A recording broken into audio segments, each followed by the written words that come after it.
And welcome in.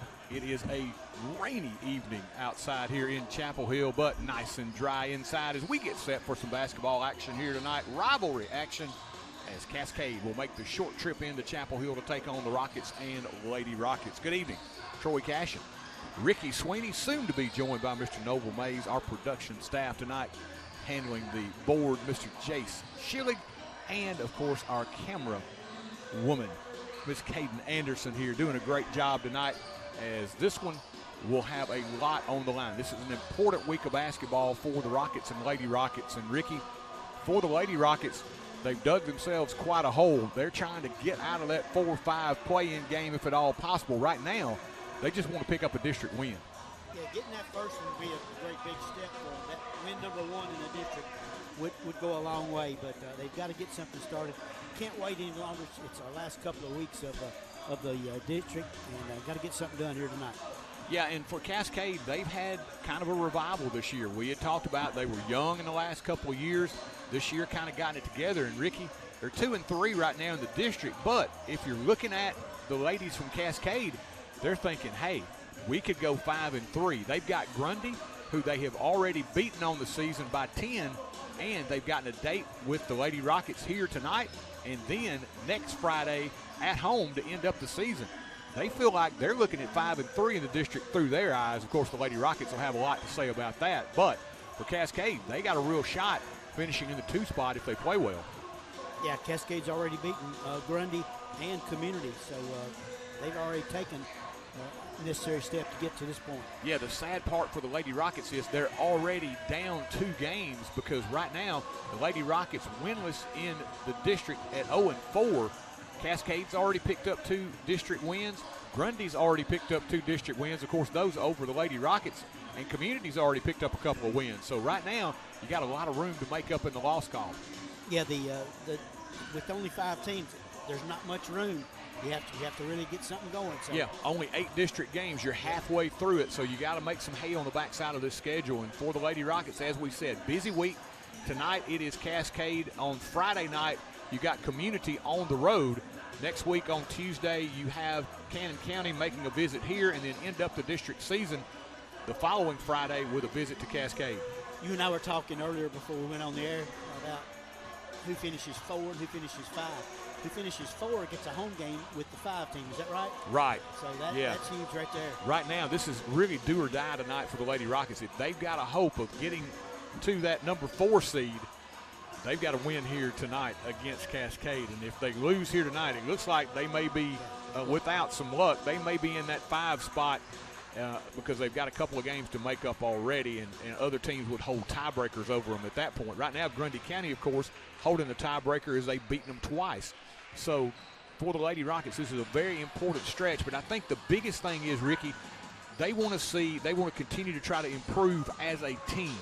Right now, they played well, scrapped hard against Grundy County. Got off to that slow start again, 8-0 out of the box. But they played pretty well after that, really hung in at the end. And at the end of the contest, though, the big thing is they lose Sadie Smith. Sadie right now, she will have to have an MRI on Friday, and hopefully it will not be serious. Just hope for Sadie's sake that is not the case, but that was a pretty nasty little fall on Friday night, and they will be without the dynamic freshman services here tonight. Let's take a break. We'll let Mr. Noble Mays slide in, and then we'll talk a little more basketball as we get set for your tip here from Chapel Hill. There's always something new to try at Brooks Grocery. Sure, they've got all your everyday needs, the best meat department anywhere, and quality boar's head meats in the deli. But they've also got a great hot bar with a wide selection of steaming hot favorites, and they even have a selection of sushi. They sprinkle in brand new offerings and Brooks favorites like Jack's Trail Mix and a huge selection of tasty candies. All this with that special hometown touch. Find your next favorite food at Brooks Grocery. Are you tired of wrestling with your yard? High grass, weeds, and no time got you down for the count? Make your yard look like a champ with the Ric Flair of lawn care, Mr. Tate Garvin at Garvin's Ground Control. He'll have your yard styling and profiling with fresh cut grass and new landscaping. He's a grass mowing, plant growing, forest pride showing son of a gun. If you want your yard to be the best, you got to call the best. Tate Garvin at Garvin's Ground Control, 931-703-7997. Woo! And welcome back as we get closer to tip time here at Forrest High School. As we said, this is a key stretch. And fellas, I think, too, the progress that we've seen this season, these young ladies are beginning to put some pieces together. They have seen Josie Brown really step up, shoot the ball well. Kinsley Enlow had a really good all-around game on Friday night. Hustled on both ends of the floor, rebounded well, had a team-tying 13 points in that contest and was really involved in that action. And those are the things you want to kind of continue to see. It's sad that they won't have Sadie because she had stepped up, have begun to handle the ball for them some. I think one of the other big things that you're looking at is the 8th grader Bailey Stallnecker. She's been able to come up, has given them some great defense, had a couple of steals the other night in that contest, has given them an extra ball handler, which they very sorely needed, and some aggressiveness. Addison House, they've got a good young core that's really hustling. And, of course, you got the leadership off the bench. Cadence now coming off the bench has done a good job. These young ladies are really playing hard. They have not given up the ship by any stretch of the imagination. And as we said, it may be more of a struggle for them to get to that 4 spot if they can. Looks like that unless they can win 3 of these next 4, that they're going to be probably playing somewhere in that 4-5 game. But for these young ladies, they're saying, hey, we want to just continue to improve, that we feel like if we get a couple of these teams that we might be able to pull the surprise. And as I was listening, Mr. Sweeney, what caught my attention more than anything, he used the word leadership. And if you think about a senior, if I'm not mistaken, number 45, if you think about a senior who had to sit out last year when you all introduced me to her, and she come in this year looking forward to her senior campaign and come in as a starter, that's the definition of leadership. Anytime you got to lead your team from the bench whenever you had gotten so excited about this opportunity. Yeah, I think that's the thing. I think this team has not been fractured. They've stayed together very well. They haven't had any splintering. They've all pulled as one. And, sometimes when the season's not going your way, that's a natural tendency that sometimes people try to do their own things, have their own agendas. But I think this group has really stayed together and pulled hard as a group. I think I haven't seen the starting lineup, but I'm going to say that Bailey Stallnecker, she'll probably get to start tonight. But I think the X factor for the Rockets, 24 Addison House, 35 Megan Skates. I think if those 2 girls and add Stallnecker in there, that could make a difference for the Rockets. I think it really could. Let's take another break. I think we're going to check microphones again before we go on, and we'll be back after this. Rain's moving in. Oh, yeah? Can you tell by the clouds? No. Red moon tonight. Dew is damaged. You feel it in your joints? The flies are bad. Cows tipped over. No. Nope. No. No. The wind. Yeah. Really? No. How do you know it's going to rain then? Weather app. Free download. It's worth it. See your local agent, Scott Bond and Troy Cashin. At Apex Bank, being involved in the community is our top priority. The staff in Chapel Hill takes pride in supporting local businesses and students, from delivering Meals on Wheels and donating fish fry proceeds to giving tractor pull time and sponsoring the Rocketeer School Bank. Apex Bank is here for Chapel Hill. Come visit our location at 118 South Horton Parkway. We've got snacks and coffee, and we'd love to talk to you. Or give us a call at 931-246-7105. That's Apex Bank, member FDIC, and an equal housing lender. Hometown banking is having decisions made by a bank right here in your town, not in another city, county, or even state. It's neighbors and friends who know your name and take time to greet you when you walk in. It's modern technology such as online banking and mobile check deposits, while still being able to talk to a friendly voice for any of your banking needs. Come visit us at 4641 Nashville Highway or call us at 931-364-7888. First Commerce Bank, your first choice in hometown banking. Member FDIC, equal housing lender. Stop in and visit Mac Equipment, your largest Exmark and Cub Cadet dealer in the state of Tennessee. Locally owned and operated in the heart of Chapel Hill at 109 North Horton Parkway, next to Southern Roots Hair Salon. Mac Equipment offers parts, sales, service, and rental. Their factory-certified technicians also service multiple brands of outdoor power equipment, making this a perfect stop for your future equipment repairs. Don't forget to visit our 2 other locations in Murfreesboro and Lewisburg. That's Mac Equipment. And welcome back as we get closer to tip-off here tonight. Ricky, it's a pretty cool thing. We got a chance to chat with some of the Cascade guys. Brian Cruz, he's got a daughter that plays tonight. They're part of the Cascade announcing crew.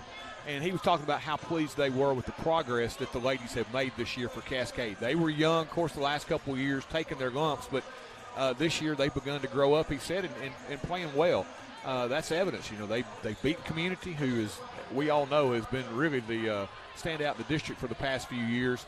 Of course, they had many losses and are extremely young themselves, but anytime you can beat Community, who's well coached, they beat Grundy County, they're on the way up. So, you know, it's a team here that feels like, as we talked about earlier, they got a chance to win their last 3 games of the season and finish at 5-3 in the district, which might be good enough to get them into second. Yeah, I think the 5-3 will possibly get you number 2.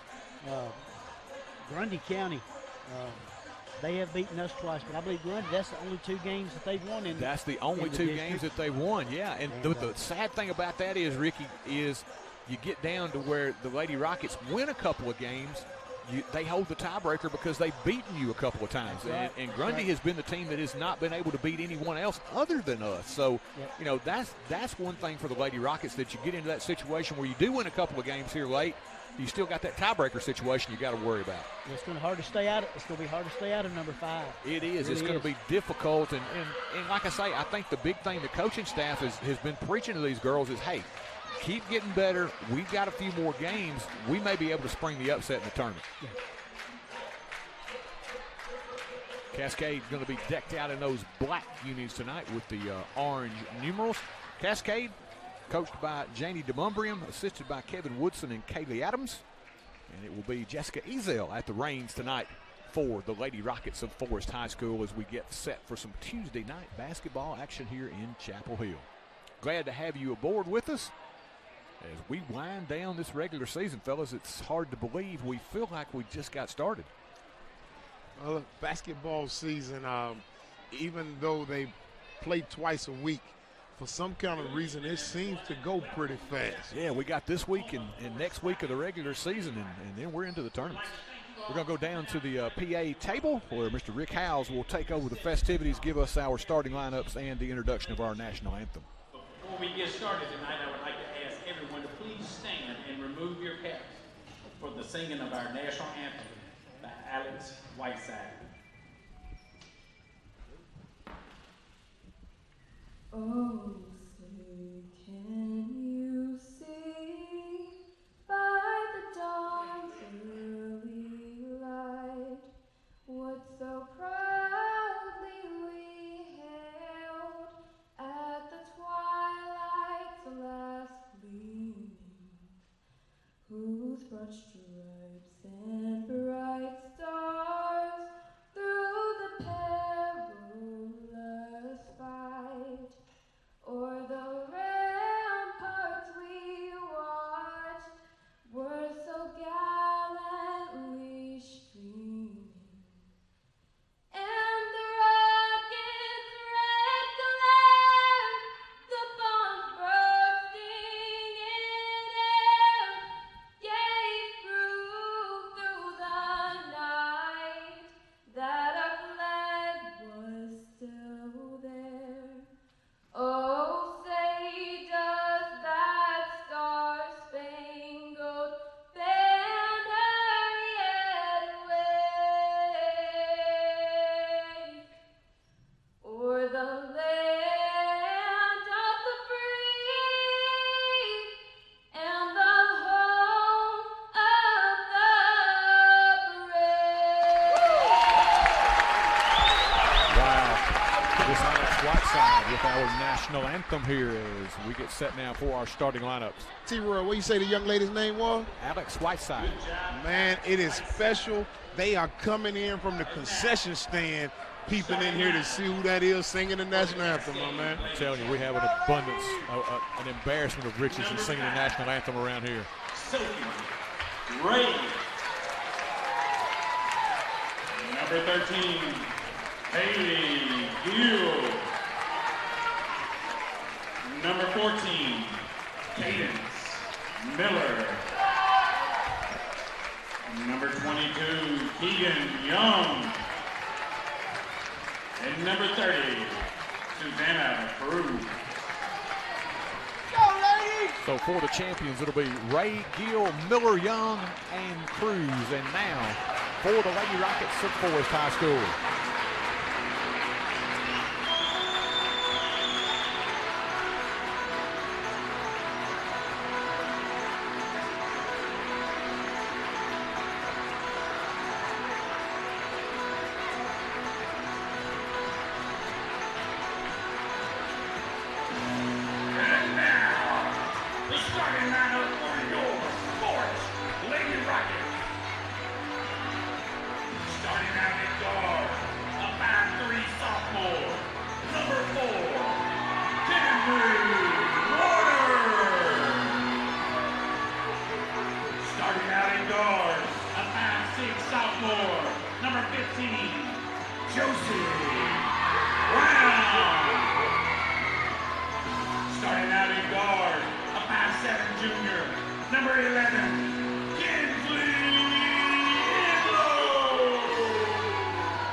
Once again, for the Lady Rockets, it'll be Enlow, Brown, Pope, Howes, and Camry Warner. Mr. Rick Howes doing a great job on the PA. Ricky Howes got me pumped up. And how special is it, Mr. Sweeney, for him to be able to call the fourth name, and that be his baby girl, Addie Addison Howes. Addie is what they call her. That is pretty special, I tell you. Addie to jump it up with Susanna Cruz. Ball is in the air, and we are underway here in Chapel Hill. Bounced around and controlled by the Lady Rockets. In low with it. Cascade will begin man-to-man. In low, fellas, who was much more involved on both ends the other night. I think perhaps her best game of the year. I think she got emotionally attached to that game, and she got locked in early. Camry Warner with it out top. Brown, left free. It is on the way. In and out, no good. You want that look from her. They got her free. It went down but came out on her. Would have been a nice start to this contest, too, to get them with this electric crowd. Yeah, Kagan Young with it, pressured by Pope. And that's where you don't want her to pick up that early foul. That tells you about the officiating. They're not calling that, T-Roy. Exactly. I was worried that quite possibly she might have picked up one there. Cruz underneath to Ray. In the paint, little runner off the board and in. Sophie Ray. Ray, one of those young players last year coming on, now in her junior season, gets the game's first points. Warner, they'll look inside. Enlow played a little bit more in the post the other night, fellas. She did, and I would love to see her post up down there since they're not calling fouls loosely like that tonight. Goes back door. Tough catch in traffic. Tried to funnel it to Warner. Camry had it knocked away, but then off of her hands, the official says out of bounds. If you know the officials are not calling like that, T-Roy, and you're a defensive-minded player like Pope, how do you play defense? I put my hands all over everybody, using my body every way I can. Cruz backing down, little half hook from her, bouncing around good. Susanna Cruz with a bucket. Cascade very efficient in their first couple of trips down the floor. You can tell they want to get the ball inside. Enlow down the lane and drew the contact. Aggressiveness there by Enlow off the bounce. She's picking up from the film study she watched the other night. She's seen how successful she was and how effective she was in changing the game when she took a mindset of being aggressive. Ray picks up the first foul for the Lady Champions. Lady Rockets will play it in underneath their own bucket. Out front, Warner with it, trying to kind of get the handle on it as she tried to penetrate. Travel with the basketball, it'll go the other way. Missing out on opportunities here. Yeah, and again, this has been the thing that cold start has plagued the Lady Rockets throughout the season. Ray goes left, gets inside, puts it off the window with the left hand and scores it. She had to deal with a lot of contact too, T-Roy. Ray, a couple of early buckets and a nicely executed drive with the left hand. Warner thought about it. In low with the fake. Kicks it back to Camry just inside the arc. Good help side there by Cascade, getting back to cover her up. In low, penetrates, flips it up off the window, no good. Rebound pulled away by Cruz. Kagan Young now with it. Greeted by Pope, who will pick up her first foul. That's the one thing, fellas, that she is valuable to you. A lot of things that don't show up in the scorebook. You want to keep her on the floor, and she will exit quickly. You want to have a conversation about it at half court is what Mr. Sweeney and I are talking about. You cannot pick up that foul at half court. Cross court. Young puts it on the floor. Shot put up no good. Rebound tipped around and controlled by the Lady Rockets. Here comes Stallnecker.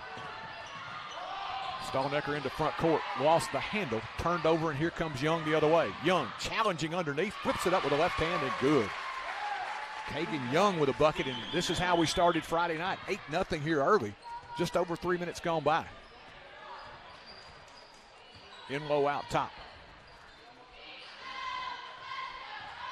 Fellas, right now, Stallnecker out top. They need to get somebody inside. They're working right now on the perimeter. Nobody moving around. Everybody's waiting on the game to come to them. In low from three. This one off the mark. Rebound battled for inside. Finally controlled by Ray of Cascade. Young into front court. Almost halfway through this opening quarter. Cascade with the early lead here. As Ray puts it on the floor. Gets inside, draws the contact, and she'll head to the line. Warner shading her, making her go left. Ray very comfortable going left here early. No problem getting around the Rocket defender every time so far down. Yeah, they're playing them to the opposite hand, trying to shade them, but Cascade's really good at going to that offhand. So that's a nice observation from you, T-Roy. They saying we're going to force you to go left, and apparently Lady Champions are proving that they can dribble left-handed. Yeah, they've done a good job here early. You've seen what I guess all their baskets maybe have been with that left hand. Every time they go around to the left. Well, check that. Cruz got in the lane with the right hand, but Ray connects on both, and it's quickly 10-0 Lady Champs. Cadence Chapman now is checked in for the first time. Going man-to-man here. Now they try to get Chapman in to get her free. Get her off the roll. Shot put up no good. Nice execution that time. Chapman just couldn't get that one to drop for her. Nice scheme. Needed to be executed a little better than that. Left side. Quick three on the way. This one no good. Rebound battle for. We got a foul over the back. I believe that'll be, that'll be Gill. 13 with the foul. Haley Gill. Her first of the evening. First time the Lady Champions decided that they would settle for a jump shot, T-Roy. Yeah, and that's the thing. You talked about it, Noble. Settle. Yeah. They look down low. Ray kind of shading to give some help on Chapman. Once again, they go to that same play. Chapman gets inside. Will they count the bucket? Yes, count the bucket as Cadence Chapman will go to the line. Nicely done on the pick and roll, and Chapman with a good roll. Nice pass from the top of the, no, they're going to say no basket. Oh. They waved it off. I thought the official gave this indication he wanted to count it. He was saying on the floor is what he was trying to communicate. In low off the inbounds. Shot put up quickly, no good. Rebound pulled away by Cruz of Cascade. And it'll be over and back as Cruz, anxious to get rid of that one, gave it up to Miller, who hadn't gotten into front court yet. But going back previously, that second time with Cadence, it was executed with Chapman with that time early. Because they left the two on the board. Did they give her the bucket and call the foul on the floor? I don't think the scorer knows that. Chapman puts it up and in. I think Mr. Sweeney is communicating to you appropriately. Yeah, I think so too, but they still haven't corrected that score as of yet. Yeah.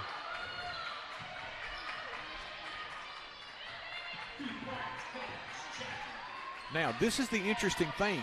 Cascade went man-to-man early. They haven't come out of that man. Good adjustment as they get Chapman on the game. That's where you want her, is to get her isolated inside one-on-one. Let's see. Chapman's making her way down court. T-Roy going to go post up on this left block. Pull-up jumper on the way. Shot no good. Rebound pulled away by Cascade. Elena Carter, the junior, who has checked in. Quickly the other way. Bounce pass, low block. Now Cascade will set it up against this 2-3 Lady Rocket zone. Inside pass, almost threw it away. Saved inside. Back out front, 3 ball on the way. This one a little short. Rebound to Chapman. On the outlet, here comes Brown. They've got numbers, 2-on-1. Josie goes across the lane. Howes puts it up and in.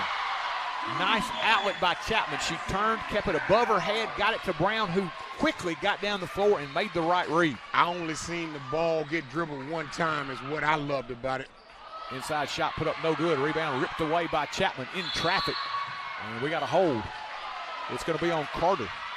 And it was Lena Carter, T-Roy, who missed that shot as a result of Chapman down there making it very difficult for her to get that little shot right underneath the basket. Now we've got one of the officials. He's going to talk to athletic director Okie Gaskell. I guess they're going to make the fans, students move back. Come on. I mean, what?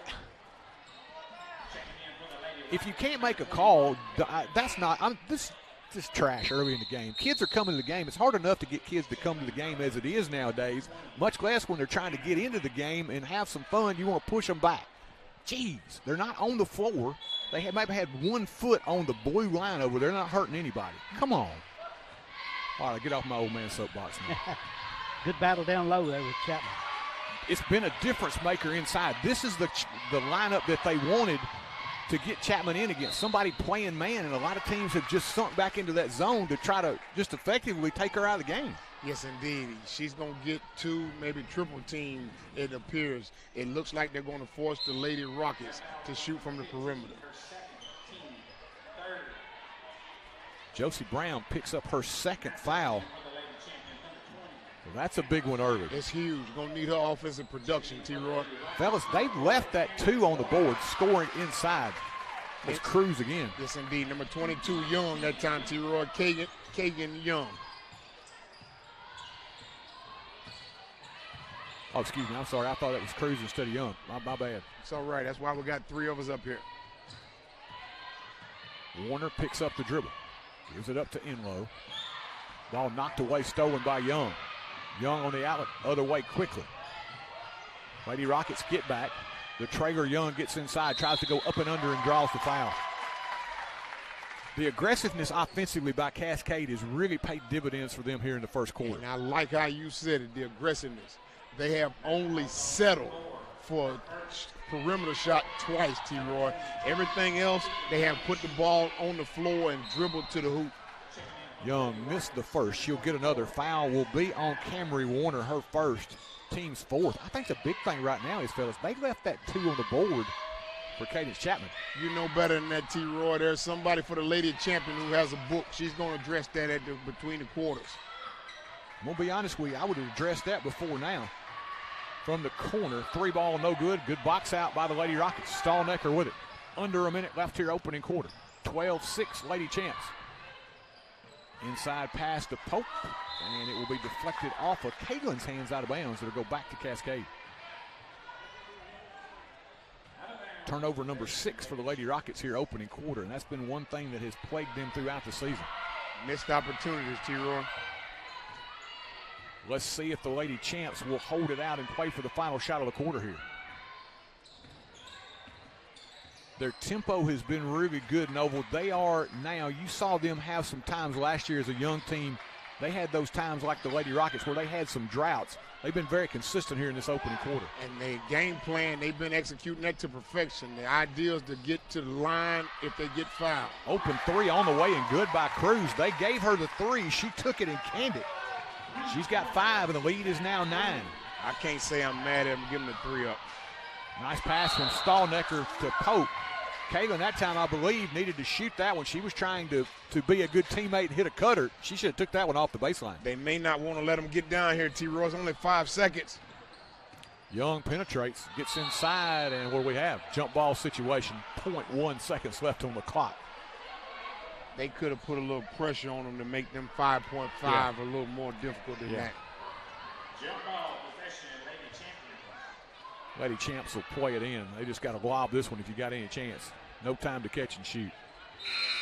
Outside shot put up will not count at the buzzer, but a productive quarter here for the Lady Champs. One in the books. They lead it 15-6.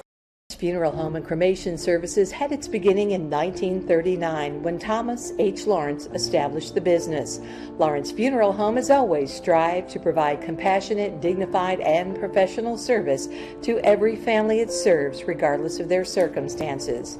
Lawrence Funeral Home pledges to the families of Marshall and surrounding counties to continue providing excellence in funeral service. In your time of need, our family is there for your family. Lawrence Funeral Home and Cremation Service. Are you moving to the area and need a place to store your possessions? Are you trying to declutter your existing space or needing a place to park your boat, RV, truck, trailer, or camper? There's a simple solution. It's Highway 99 Storage. Conveniently located off Highway 99 and James King Road, it's a lighted, secure, and fenced-in area to keep your valuables safe. New units available with climate control.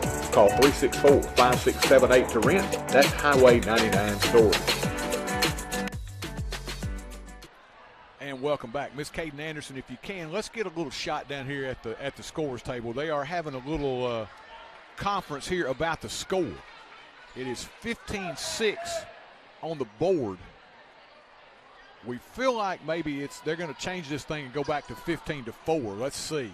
And if you notice, the young lady with the book, they've already changed it. She was doing this, T-Roy. She was trying to communicate that that's what was done. And I think there's a correspondence on there, and hopefully she would have realized had the point counted, Cadence Chapman would have went to the line for an and one possibility as well. Yeah, the only thing that could have happened that would have allowed that to stand was that foul had been away from the ball as Stallnecker will fire. Shot no good, rebound pulled away by Ray.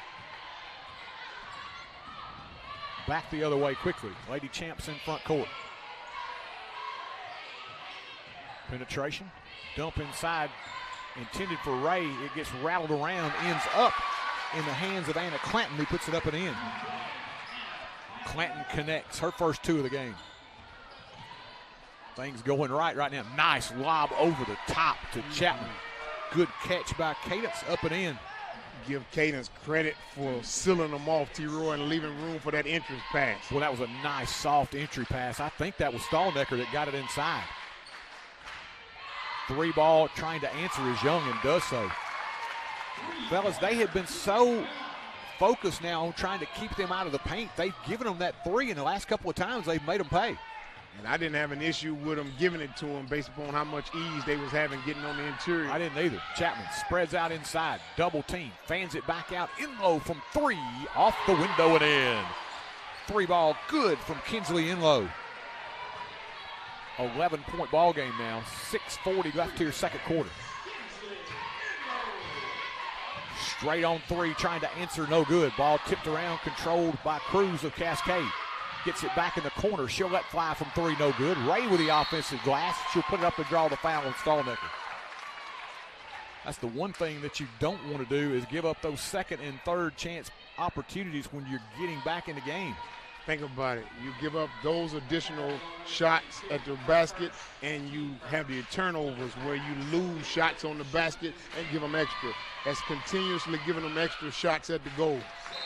Ray now 3 of 3 from the stripe as Brown's going to check back in. Remember, Josie got saddled those two personals early.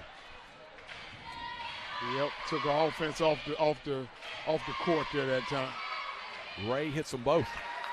Ray now with 8, 4 of 4 from the stripe. It's now a 13-point Lady Champ lead. And again, fellas, these slow starts have just killed the Lady Rockets.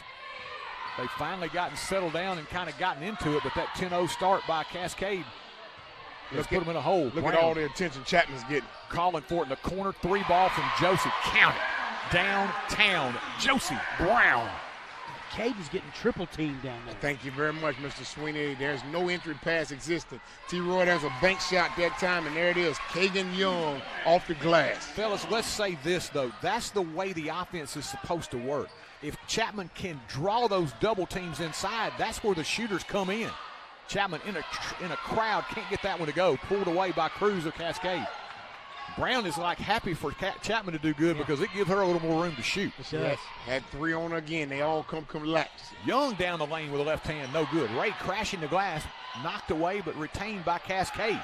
Cruz, they give her the 3, in and out, no good. Rebound to Ray. Puts it up with a left hand and no good, but she draws the foul on Warner. Fellas, that was a case where they had the box out, but nobody picked up the basketball. They got 4 shots at it. That's what I was counting as well, Mr. Sweeney. 4 opportunities, and as a result of that, you're going to put yourself in a lot of pressure, and you find Ray at the line, T-Roy. Ray misfired on the first one. She will have another, however. Second foul, however, on Camry Warner. Now 2 on Warner, 2 on Josie Brown. Pope back in the contest. Second one on the way by Ray is good. Ray now 5 of 6 from the line. She's got 9 on the evening as Chapman will get a well-deserved break. It's a lot of attempts for Ray early in this contest, T-Roy. She might mess around and have double-digit free throws tonight. 25-12 Lady Champions. Coming up firing, Stallnecker no good. Rebound pulled away by Cruz of Cascade. Lady Champs the other way. Ray backs her way down inside. Good double team that time. Poked away but maintained by Cascade. Ray fakes, now penetrates along the baseline. Good dump. Miller pulls up from 8 and cans it. Cadence Miller with a bucket. But again, the double team to Ray left her open. Back out front, Stallnecker just inside the arc, shot no good.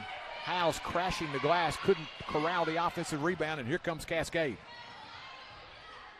Inside Ray, double team, ball knocked away, and we got to travel first as Warner's going to check back in. She'll replace Stallnecker in the Lady Rocket lineup. So in low, Warner, Josie Brown, Pope, and Addison Howes, 5 on the floor for the Lady Rockets as we approach this halfway mark of the second quarter. Got 2 3-point shooters in the contest, T-Roy. And I'm going to be honest with you, Howes, I've watched her in a couple of JV games. Underrated part of her game. Warner from 3. This one a little short. Rebound right to Ray of Cascade. Good box out there by the Lady Champs. Back the other way. Cruz calling for it down inside. Ray penetrates. Ball knocked away. Will it be off Ray? Nope. Off of the Lady Rockets out of bounds and back to Cascade. T-Roy, you said something. The Lady Rockets have not had second chance opportunities. Oh, wow. Caught him sleeping that time. Cruz just kind of snuck her way into the paint. Nobody noticed. They got it to her quickly, and that was an easy bunny for Susanna Cruz, who now has 7. Biggest lead of the night for the Lady Champs. And they have been really solid. A lot of improvement from last year. Oh, nice bounce pass inside by Enlow. Shot blocked away on good hustle by Cascade. That was Anna Clanton with the rejection. Out front, Young. Fakes and penetrates, gets inside, puts up the runner. It will count and 1. Warner trying to get over to draw the charge. Instead, picks up her 3rd personal. And Mr. Sweeney, I know what you're thinking. I didn't see any contact, and the way the official is taught, if there's no contact, you got to call a foul. Yeah. So I didn't see any contact that time. So count the bucket for Young, who's had a big evening so far. She's got 11 already. Toss on the way. This one back iron, no good. Rebound, good box out there by Maddie Illy, who's checked in.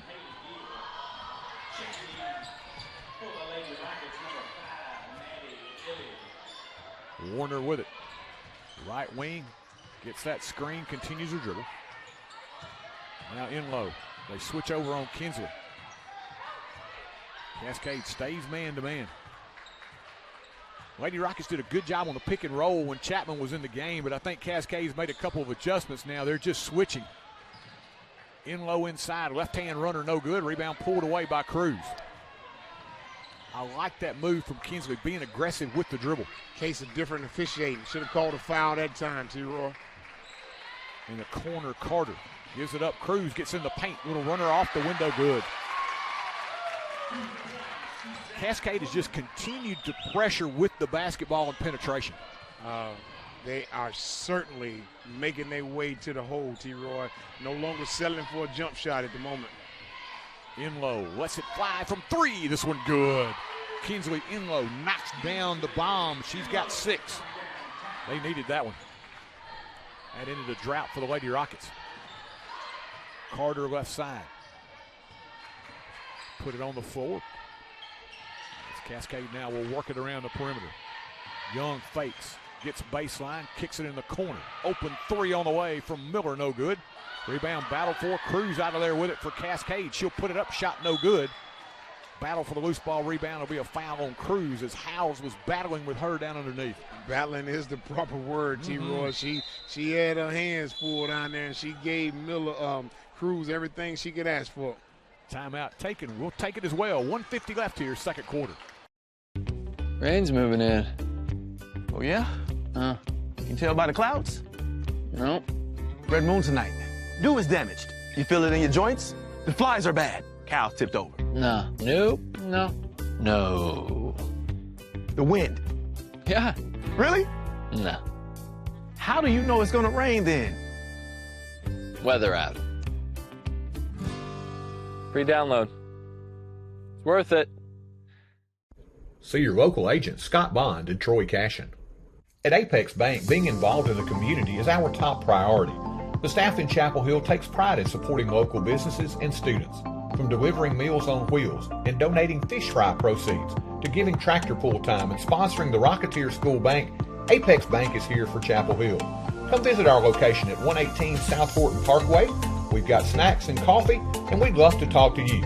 Or give us a call at 931-246-7105. That's Apex Bank, member FDIC, and an equal housing lender.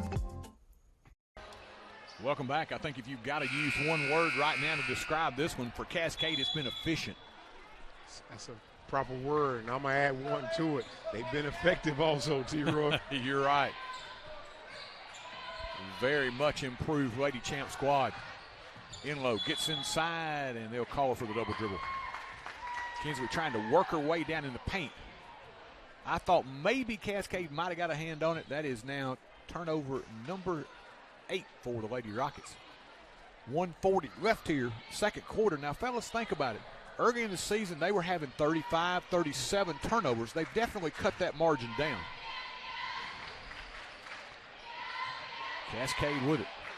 Behind the screen, open 3, a little short. Long rebound controlled by Stallnecker.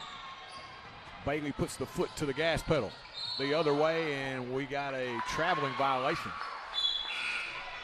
Thought there might have been early on. They were letting them by with that hand check. I don't think that's a let up. A little bit of hand check there may have thrown her off just enough for the travel. You're right, and I tell you what, Inslow is a junior. She went directly to the 8th grade and calmed the 8th grader down. I like that. Yes, indeed. I love that. Yeah. 1:15 left here, second quarter. Cascade with the basketball. Back out front, Young. Swinging around that perimeter. Lady Rockets drop back into that zone now. They're going to try to cut off that penetration. They've got Chapman patrolling the lane here. Cascade, good ball movement. Young, Chapman challenges her. Shot no good. Rebound to Cadence. That's the defensive possession they want. That was good. One shot opportunity. Good recovery by Chapman, though. Once she challenged the shooter, turned quickly and got the rebound. Warner passed on the 3. Inlow will take it. This one, no good. Rebound battle for inside. Controlled by Carter of Cascade. 2 on 3 the other way. Carter challenging Warner, puts it up and in. Carter did not check up. She went straight at Warner. Inlow in transition trying to answer. This one good. Kinsley knocks down her 3rd triple here of the first half. She said, I'll keep us in the contest until someone else decide they want to step up. 17-point lead for the Lady Champs. Final 10 seconds of the quarter. Young, open, 3 ball on the way. This one too strong. Rebound pulled away by Chapman, and that's how we'll end this first half of action here in Chapel Hill. With your score, the Lady Champions of Cascade, 35, and the Lady Rockets of Forrest, 18. We'll be back. Town banking is having decisions made by a bank right here in your town, not in another city, county, or even state. It's neighbors and friends who know your name and take time to greet you when you walk in. It's modern technology such as online banking and mobile check deposits, while still being able to talk to a friendly voice for any of your banking needs. Come visit us at 4641 Nashville Highway or call us at 931-364-7888. First Commerce Bank, your first choice in hometown banking. Member FDIC, Equal Housing Lender.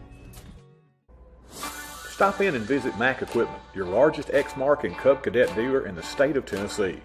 Locally owned and operated in the heart of Chapel Hill at 109 North Horton Parkway, next to Southern Roots Hair Salon. Mac Equipment offers parts, sales, service, and rental. Their factory-certified technicians also service multiple brands of outdoor power equipment, making this a perfect stop for your future equipment repairs. Don't forget to visit our 2 other locations in Murfreesboro and Lewisburg. That's Mac Equipment. Here you go, Coach. And welcome back here at halftime with your score. The efficient and effective Lady Champions 35, Lady Rockets 18 here at halftime. And we are joined by Rocket head basketball coach, Mr. Brian Weekly. And Coach, big one for you tonight. This is a big week for you, as a matter of fact. 2 games that if you win those, you get back in that conversation for 3rd place. Right, yeah. Cascade Community, we've already beat them 1 time, so beating them again on Friday will definitely make a huge difference in the district for us. Tonight against Cascade, this is the first of 2, so if we get the first one out of the way, if we can win tonight, that really does put us in the driver's seat for finishing 3rd, hopefully.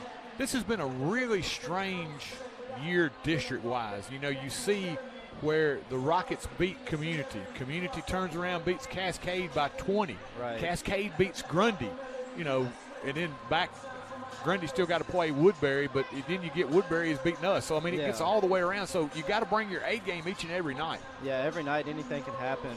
Last night Grundy fought Cannon County pretty hard at Grundy, and Cannon County won that one by 5. So, it really is just a matter of who's on that night and things like that.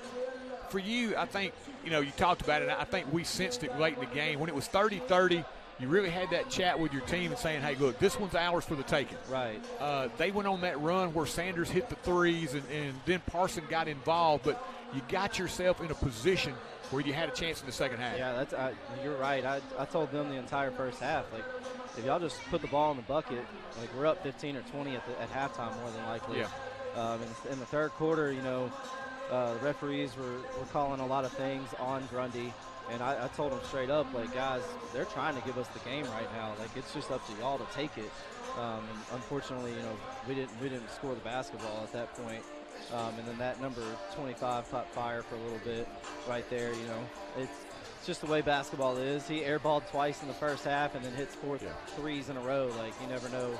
Yeah, and it's strange the way the run went. They got that quick 8-0 run on you after it was 30-30, and then they kind of were able to pull away after that. But you think about offensively, I think you had gotten much more consistent. Right. And it was a situation in that first half where when have you seen a game that was 14-11 at halftime? Yeah, that was definitely wild to watch, especially, it was 9-7 at the end of the first quarter. And then, I look up and I'm like, man, it's 11-9 for what seemed like an eternity in that second quarter.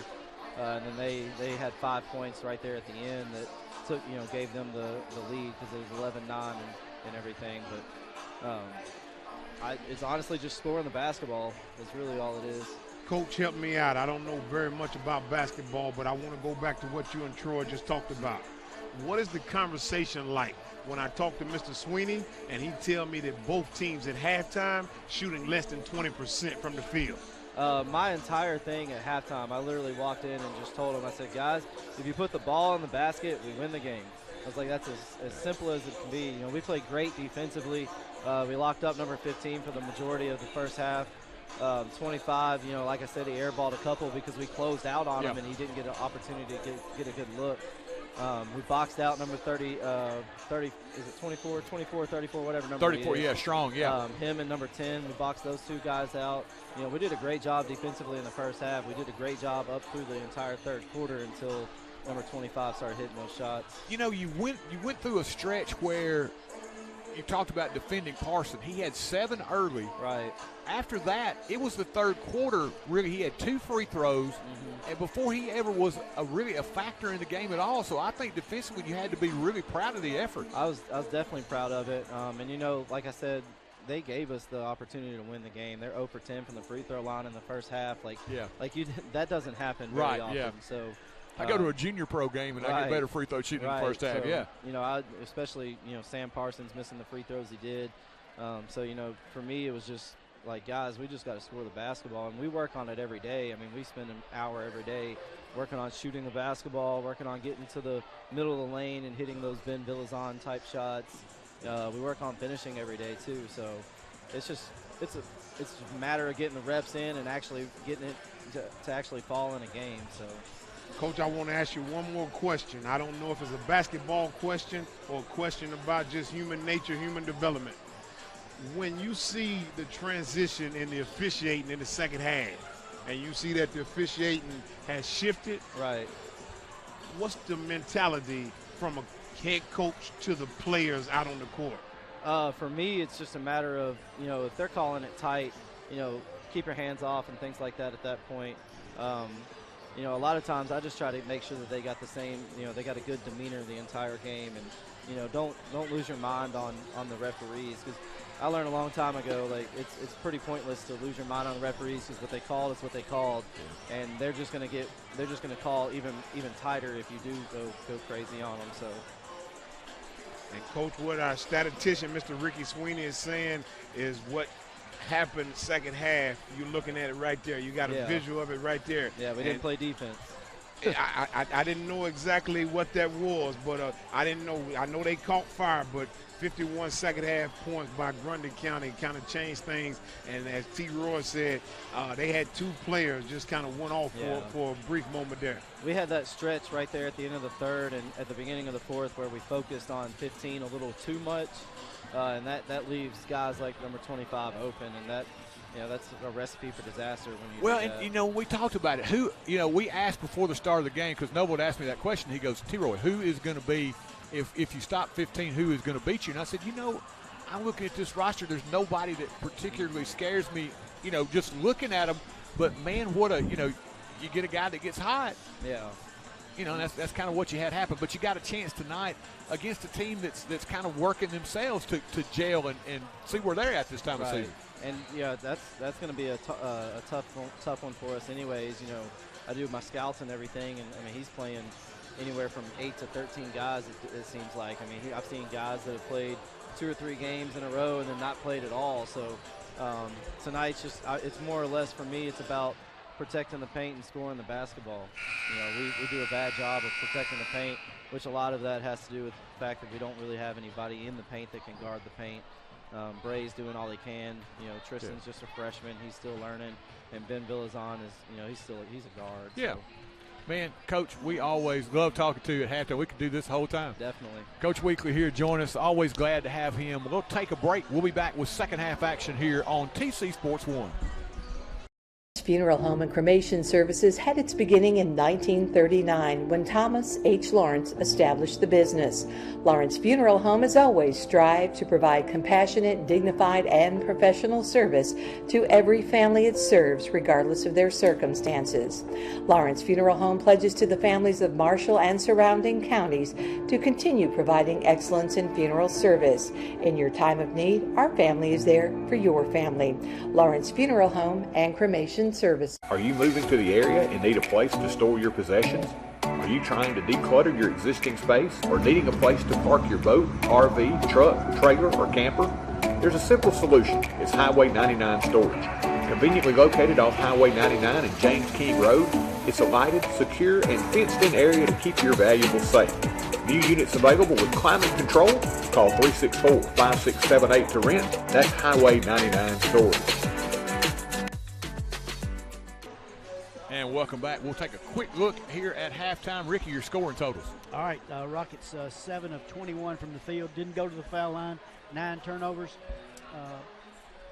Cascade, 14 of 30. Very good shooting from the field. 14 of 30 and also 5 of 9 at the line. Only 2 turnovers. Took care of the ball real well. Sophie Ray with 9. Susanna Cruz with 9. Keegan Young, 11. They're the killers for Cascade against the Rockets. Cadence Miller with 2. Lana Carter, Anna Clanton each with 2. For the Rockets, Enlow hot from three-point range. She ended up with 9, all from three-point land. Josie Brown had a 3. Cadence Chapman, good play down low from her. She had 4. Addison Howes had 2.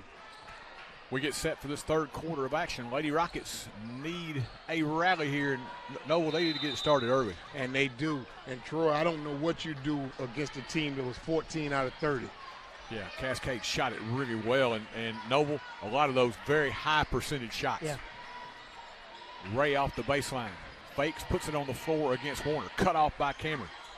Funnels it back out front. Cruz puts it on the floor. Drives the paint. Shot no good. Rebound back to Cruz. Tied up from behind by Pope. And the alternating possession will give it to the Lady Rockets. But once again, fellas, where are you getting that first shot from? That has been so impressive tonight because the Lady Rockets have played pretty good defense here during this stretch. Young lady was 8 feet from the basket, T-Roy. Now can you get a couple of buckets in a row, get this thing back into single digits. Brown gives it up in low. Draws a double team. Kick now to Josie. Warner. As they'll call a foul inside, and there's the old hand in the back. They're going to call that one on Cruz as she was trying to push Caitlin Pope up the lane a little bit. Changing times, T-Roy. On bar, no longer allowed. Warner, bounce pass in low off the inbounds play, will draw the foul. Good action off the inbounds, got in low free, and again, went to the left hand, drew the contact, she'll go to the line. Mr. Sweeney, you'll be happy to know, at the free throw line. There we go. Been waiting on it all night. Yes, indeed. Foul will be on Haley Gill. That's her second. In low for 2, first of which just off to the right, no good. She'll get another. Kinsley looking for her offense a little bit more here the last couple of games. Missed them both, but Howe's able to save it. However, back into the hands of Young of Cascade. On the outlet other way. Inside, Cruz puts it up and in. Cascade got down the floor quickly that time, fellas, and got the open look for Cruz. Back to being efficient and effective, T-Roy. Cascade staying man-to-man. In low, the kick, Warner from 3. This one a little too strong. Rebound pulled away by Miller. Back the other way. Lady Champs, Gill from the left corner. Shot no good. Rebound battle for. In low with a nice box out. Lead pass, Brown. Josie tees it up from downtown. Shot no good. Long rebound pulled down by Young in the corner.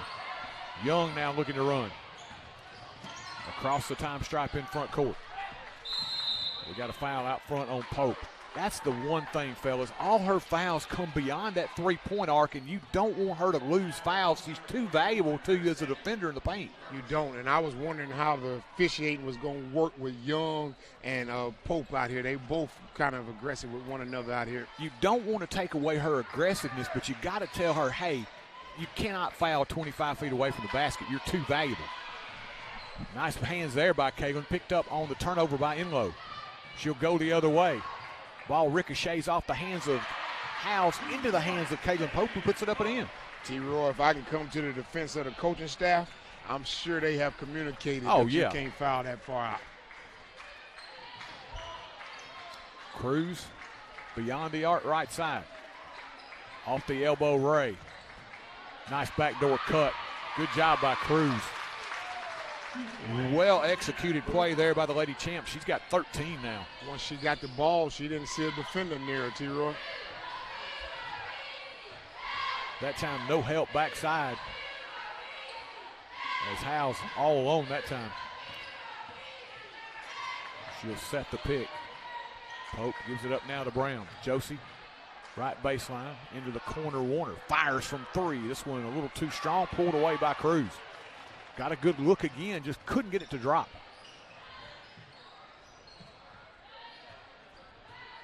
But fellas, notice, Cascade's been really patient, just trying to pound it inside, and we got a foul again outside. And that'll be the third now on Caitlin Pope. And Troy, what you're saying is the ball is not even near scoring position. It's not even close to the basket, T-Roy. Yeah. And they've been really just almost to a fault. They've given up some threes just to try to get it a little deeper in the paint. Ray challenges again inside, and we got a foul. This time it'll be on Chapman.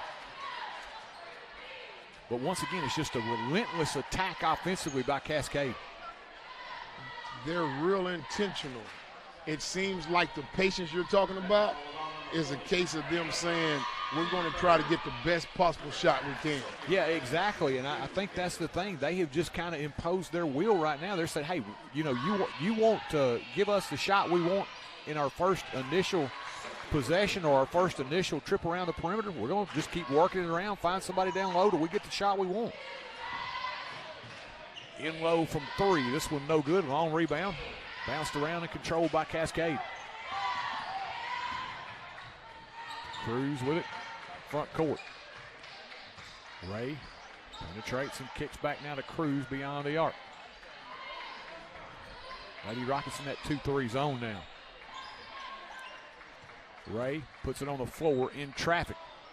Good double team. Cruz cut off now. And this 2-3 has been much more effective here, with Chapman being able to patrol when she's been in the game to give them an extra shot blocker. Is now the three put up and in by Cadence Miller. They said, okay, you don't think we can hit the three? We'll show you. I don't know the answer for that, T-Roy. I know you shoot enough of those, you come out of a zone. That's all I know. Well defended. This one knocked away, kept in bounds by Young. Stallnecker giving chase, and Bailey will block it out of bounds. Nicely done. That's the hustle you want to see. Not only the hustle, but the vision. She slowed her body down to make sure it would not be going too fast, too forward to make contact, and got her composure, T-Roy, and went up vertical and swatted that thing right into the mat. Great timing by Bailey. Cascade off the inbounds. Little pull-up jumper on the baseline, no good. Rebound, run down by Cruz. Extra effort by Cruz gives them another chance. 3:30 left here, third quarter. And fellas, they're just kind of being really patient. They know they don't have to get a quick shot, as the rebound knocked around inside. Back on the floor, picked up by Cascade. Shot put up, no good. Rebound to Kinsley Enlow. They finally will be able to clear it here as Enlow on the move. Kinsley kicks it in the corner to Brown. Back out front to the trailing Warner from three. Bounces around, no good. Rebound controlled by Cruz of Cascade, but then lost the handle out of bounds. Back to the Lady Rockets. Howes will check back in quickly, giving Enlow a break. T-Roy, the formula right now is working against the Lady Rockets. They are packing in the paint, but the Lady Champions are being poised and running the clock out. Exactly, and that's it's almost like a two-edged sword. Yeah, you're packing it back in there. They're not getting the easy looks inside, but also they're taking a lot of time off the clock. Rebound into the hands of Addie Howes, who puts it up and in. Howes now with 4. If you're the Lady Rockets, you want to try to speed them up a little bit to get your own possessions. Cascade out front, Young. Poked away by Warner. Picked back up by Young. Once again, they're just being content to work it around the perimeter. Milking that clock. 2:20 left here, third. 3 ball on the way. This one no good. Rebound run down by Cruz. Another look for the Lady Champs. Young straight away. Her 3 ball too strong. Rebound pulled away by Warner. Knocked away from behind. Ball on the floor. Ray trying to clear it. And they're going to give Cascade the timeout. Coach DeMumbrian gets the timeout. We'll take it as well. 2:06 left here, third quarter.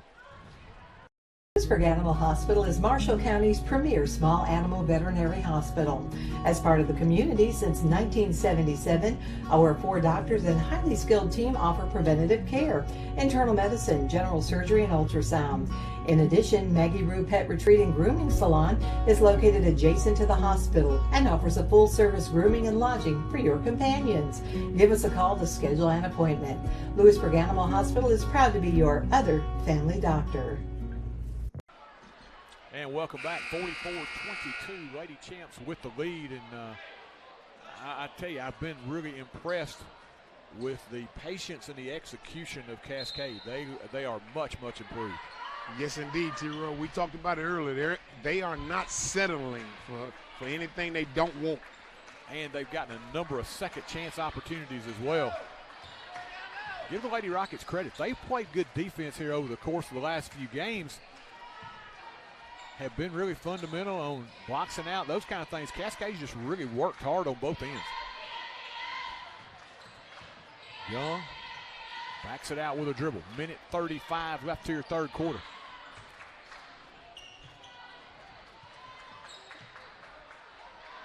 Inside, Ray backs down, spins left, puts it up and in. Good little post move. She came toward the paint, then reversed pivot back to the left, off the window and in for Ray. She could feel on one side of her body and rotate it to the other side. Brown from three, no good. Rebound, Camry Warner. Lady Rockets with a second look here. Approaching the 1 minute mark left here, third quarter. Stallnecker over to Brown. And stepping into the passing lane, Cruz tying up Josie. Alternating possession to the Lady Champs as Clanton's going to check back in for the Lady Champs. Maddie Illy into the contest for the Lady Rockets, replacing Camry Warner.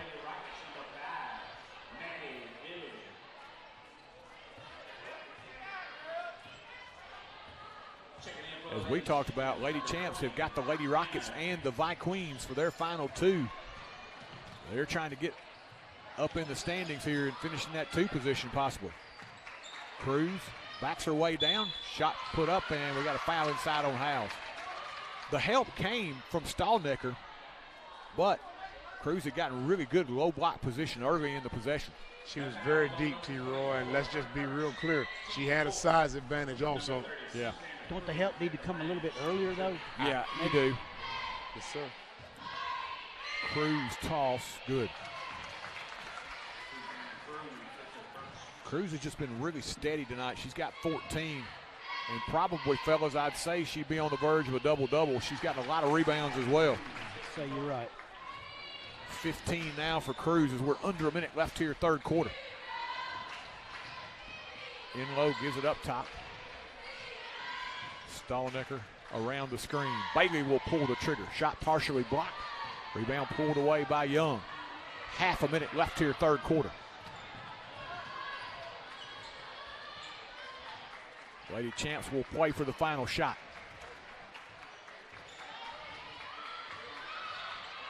Ball knocked away. Stallnecker. Rebound pulled away by Young, and then we've got a jump ball situation center of the floor. It will go over to the Lady Rockets. Stallnecker did that a couple of times against Grundy County the other night. She's really good at anticipation in those passing lanes. Stallnecker and Howes both very effective on defense right then. Can the Lady Rockets get one before the buzzer? In low to Brown, fakes and fires. This one no good. Rebound pulled away by Cruz, and 3/4 in the books here from Chapel Hill with your score. Cascade 48, Lady Rockets 22. Moving forward with strong tradition. It's the town's motto, but it holds so true today. The town of Chapel Hill is balancing expanded growth with preserving the small town traditions that make it special. The town's administration and employees would like to take this time to reaffirm their commitment to the citizens of Chapel Hill and to wish the Rockets and Lady Rockets success in their upcoming seasons. From the home of the Lions Super Bowl of the South, the town of Chapel Hill says, "Go Rockets!" Amigos Mexican Grill is the place you'll find all your authentic favorites, from burritos to enchiladas to sizzling fajitas, all served fast and fresh. Dine in, order online, or call in your order at 364-2222. Also, Amigos has catering services available for your next big occasion as well. Good food, good times at Amigos Mexican Grill, 216 South Orton Parkway. Visit their other locations in Lewisburg and Spring Hill. Amigos, proud supporters of the Rockets. Fellas, welcome back. This fourth quarter set to get underway here, and we were looking at a stat during the third quarter break. Cascade only 5 turnovers, Ricky. Yeah, the way they control their offense, they're not going to turn it over too many times like that. You mentioned the word patient. Boy, they've been patient. Stallnecker again with a steal. Bagel. She'll pull it up from 8. Shot a little too strong. Crashing the glass there was Cruz. For the Lady Rockets now, let's give them some credit. Only 12 turnovers for the Lady Rockets through 3. That number greatly improved from where they were at early in the season. Certainly is, and that's through 3 quarters, T-Roy. This pass knocked away, and here come the Lady Rockets. In low. Gives it in the corner. Brown from 3. This one off the back iron. Long rebound controlled by Pope. In low. She'll let it fly from downtown. This one off the back iron. Rebound Kinsley inside. Off the window and in. In low now in double figures with 11. 7 minutes left here, fourth quarter. Young.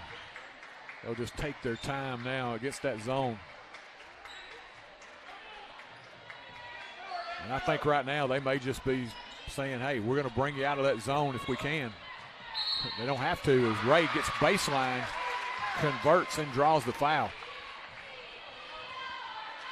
Didn't get the rotation quickly enough that time as Ray got baseline. And to add insult to injury, as they rotated over, committed the foul. Ray gets the bucket and one. Foul on Hayes as Ray converts the three-point play. Second foul of the night on Addy. 51-24, Lady Champs. Stallnecker, that one kicked.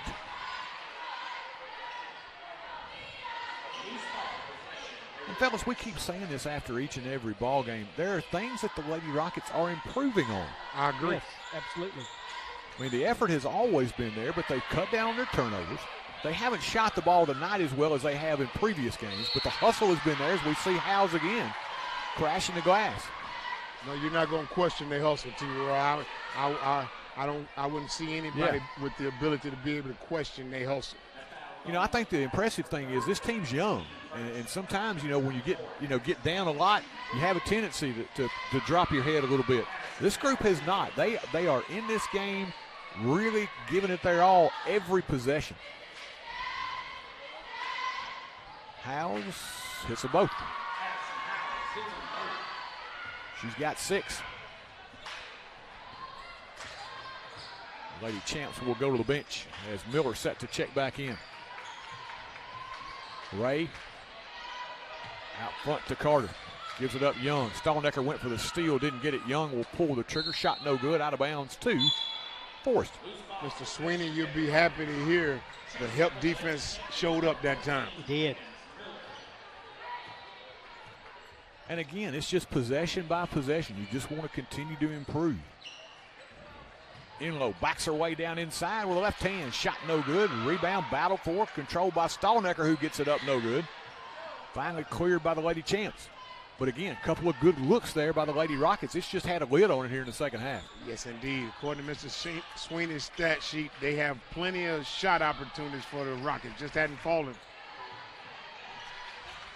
Fellas, we talked about that Moore County game early in the year. They only got off 14 shots. The offensive execution, getting the shots up, has not been a problem now. Turnovers have been cut down. But they have run into a team here tonight in Cascade who is very much improved. And you said improvements, T-Roy, Lady Rockets. Turnovers are lower. Shot opportunities have increased. So that is certainly something you certainly should be proud to be able to communicate. Now you just got to put the ball in the hole. They just haven't gotten anything to drop tonight.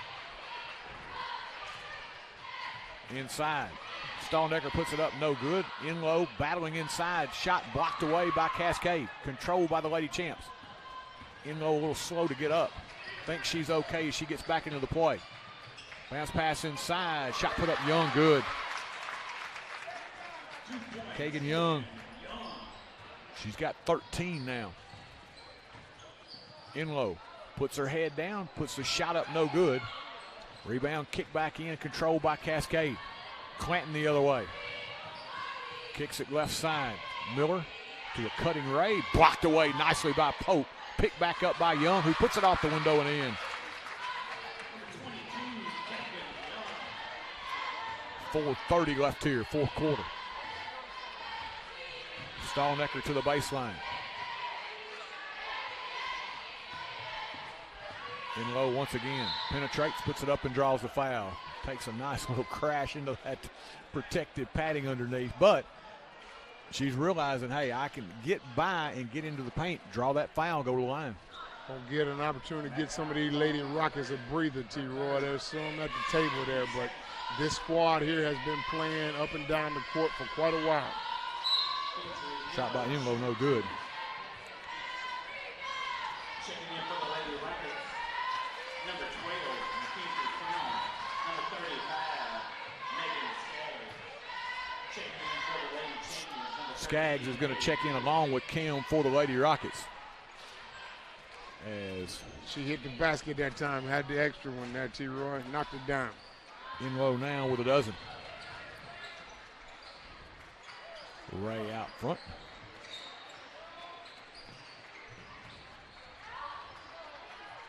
Skaggs, the senior. Ball knocked away on a cross-court pass by Stallnecker. Bailey all the way under, lays it up, will not drop. Rebound pulled away, and here comes Cascade with numbers. Ray running the floor. She'll put it off the window, shot no good. Went back, got her own rebound, and drew the foul.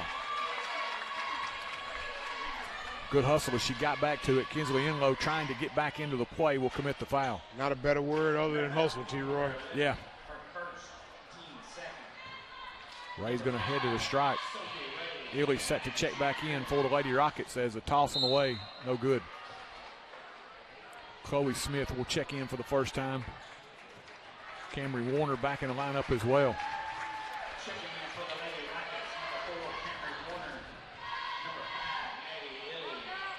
Second toss good by Ray. Ray's had quite a nice evening. She's got 13 as well. Been at the free throw line all night. Once again, Lady Rockets playing without Sadie Smith tonight. Of course, you saw in that game on Friday night, injured that knee late. She's going to have an MRI Friday. Into the corner, Warner with it. Approaching that 3-minute mark. Out front. Skaggs battling down low. That's what the senior will give you. Good physical presence.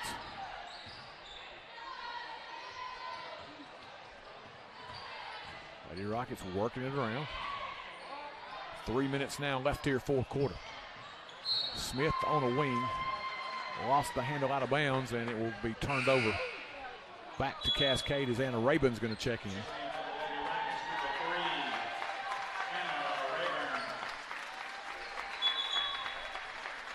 Cascade now getting some of their reserves in the contest as well. We'll try to identify a few of those for you. Sarah Floyd has checked into the contest, number 12. Avery Villapena with the basketball, bringing it to front court. We're under 3 left here. Cascade looking to even their district mark at 3-3. Ball knocked away. We got a jump ball situation, and Ely ties it up, alternating possession to the Lady Rockets. You also got number 32, Elizabeth Weldon, number 12, Sarah Floyd, number 10, Kara Adams, and number 15, Kyla Pulley. And we got a screen out front, and we're going to call offensive foul on the Lady Rockets. They got open around that screen, a little too open that time, as the offensive foul will be committed by the Lady Rockets. It's our pulling guard. Yeah, that was on Megan Skaggs. Yeah, I like it. We said she's physical. Yes, guard. I like it. Yes, sir. I like it. Villapena hounded by Smith. Cross-court pass knocked away. We'll go the other way. Maddie Ely with it. Ely gets into the paint. Cascade getting back. And Ely, after having it poked away, tried to save it but could not do so, out of bounds and back to the Lady Champs. Boys action to follow this one. Key matchup for both of these teams as they look to try to avoid that 4-5 game. Cascade with it. Floyd left side, Villapena. Villapena puts it up in the paint, got it. Avery Villapena, the sophomore, with a bucket. 2 minutes now remaining. Smith gets baseline, dumps it inside Kim, who did a nice job of making herself available. She screened out really well. Had that defender on her hip. She'll end up drawing the foul inside. Speaking of screened out really well, Anna Rabin, T-Roy, solid screen that time to be able to make all that come into play. Third team foul on the Lady Champions. Inbounds, underneath, Rabin puts it up and in, and a Rabin in the book. She got rewarded offensively for being out there playing sound offense. Good job off the inbounds to find her.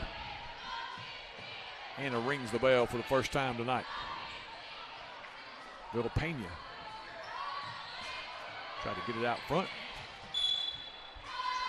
It was Pulley who couldn't find the handle, out of bounds, and back to the Lady Rockets. They're going to get Caden Connell into the contest. Minute and a half remaining here. 58-29, Lady Champs. Smith out top, Illy. Kick now, Rabin puts it on the floor. Back in the corner, Illy will fall away, no good. Connell will keep it alive. Needs some help. Back out front now to Rabin.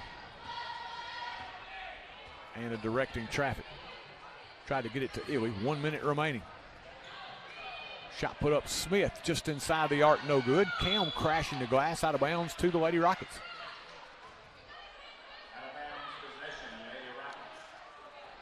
Lady Rocket youngsters here getting a little look here late. Pass inside, Illy gets it back out. Smith just inside the arc, no good.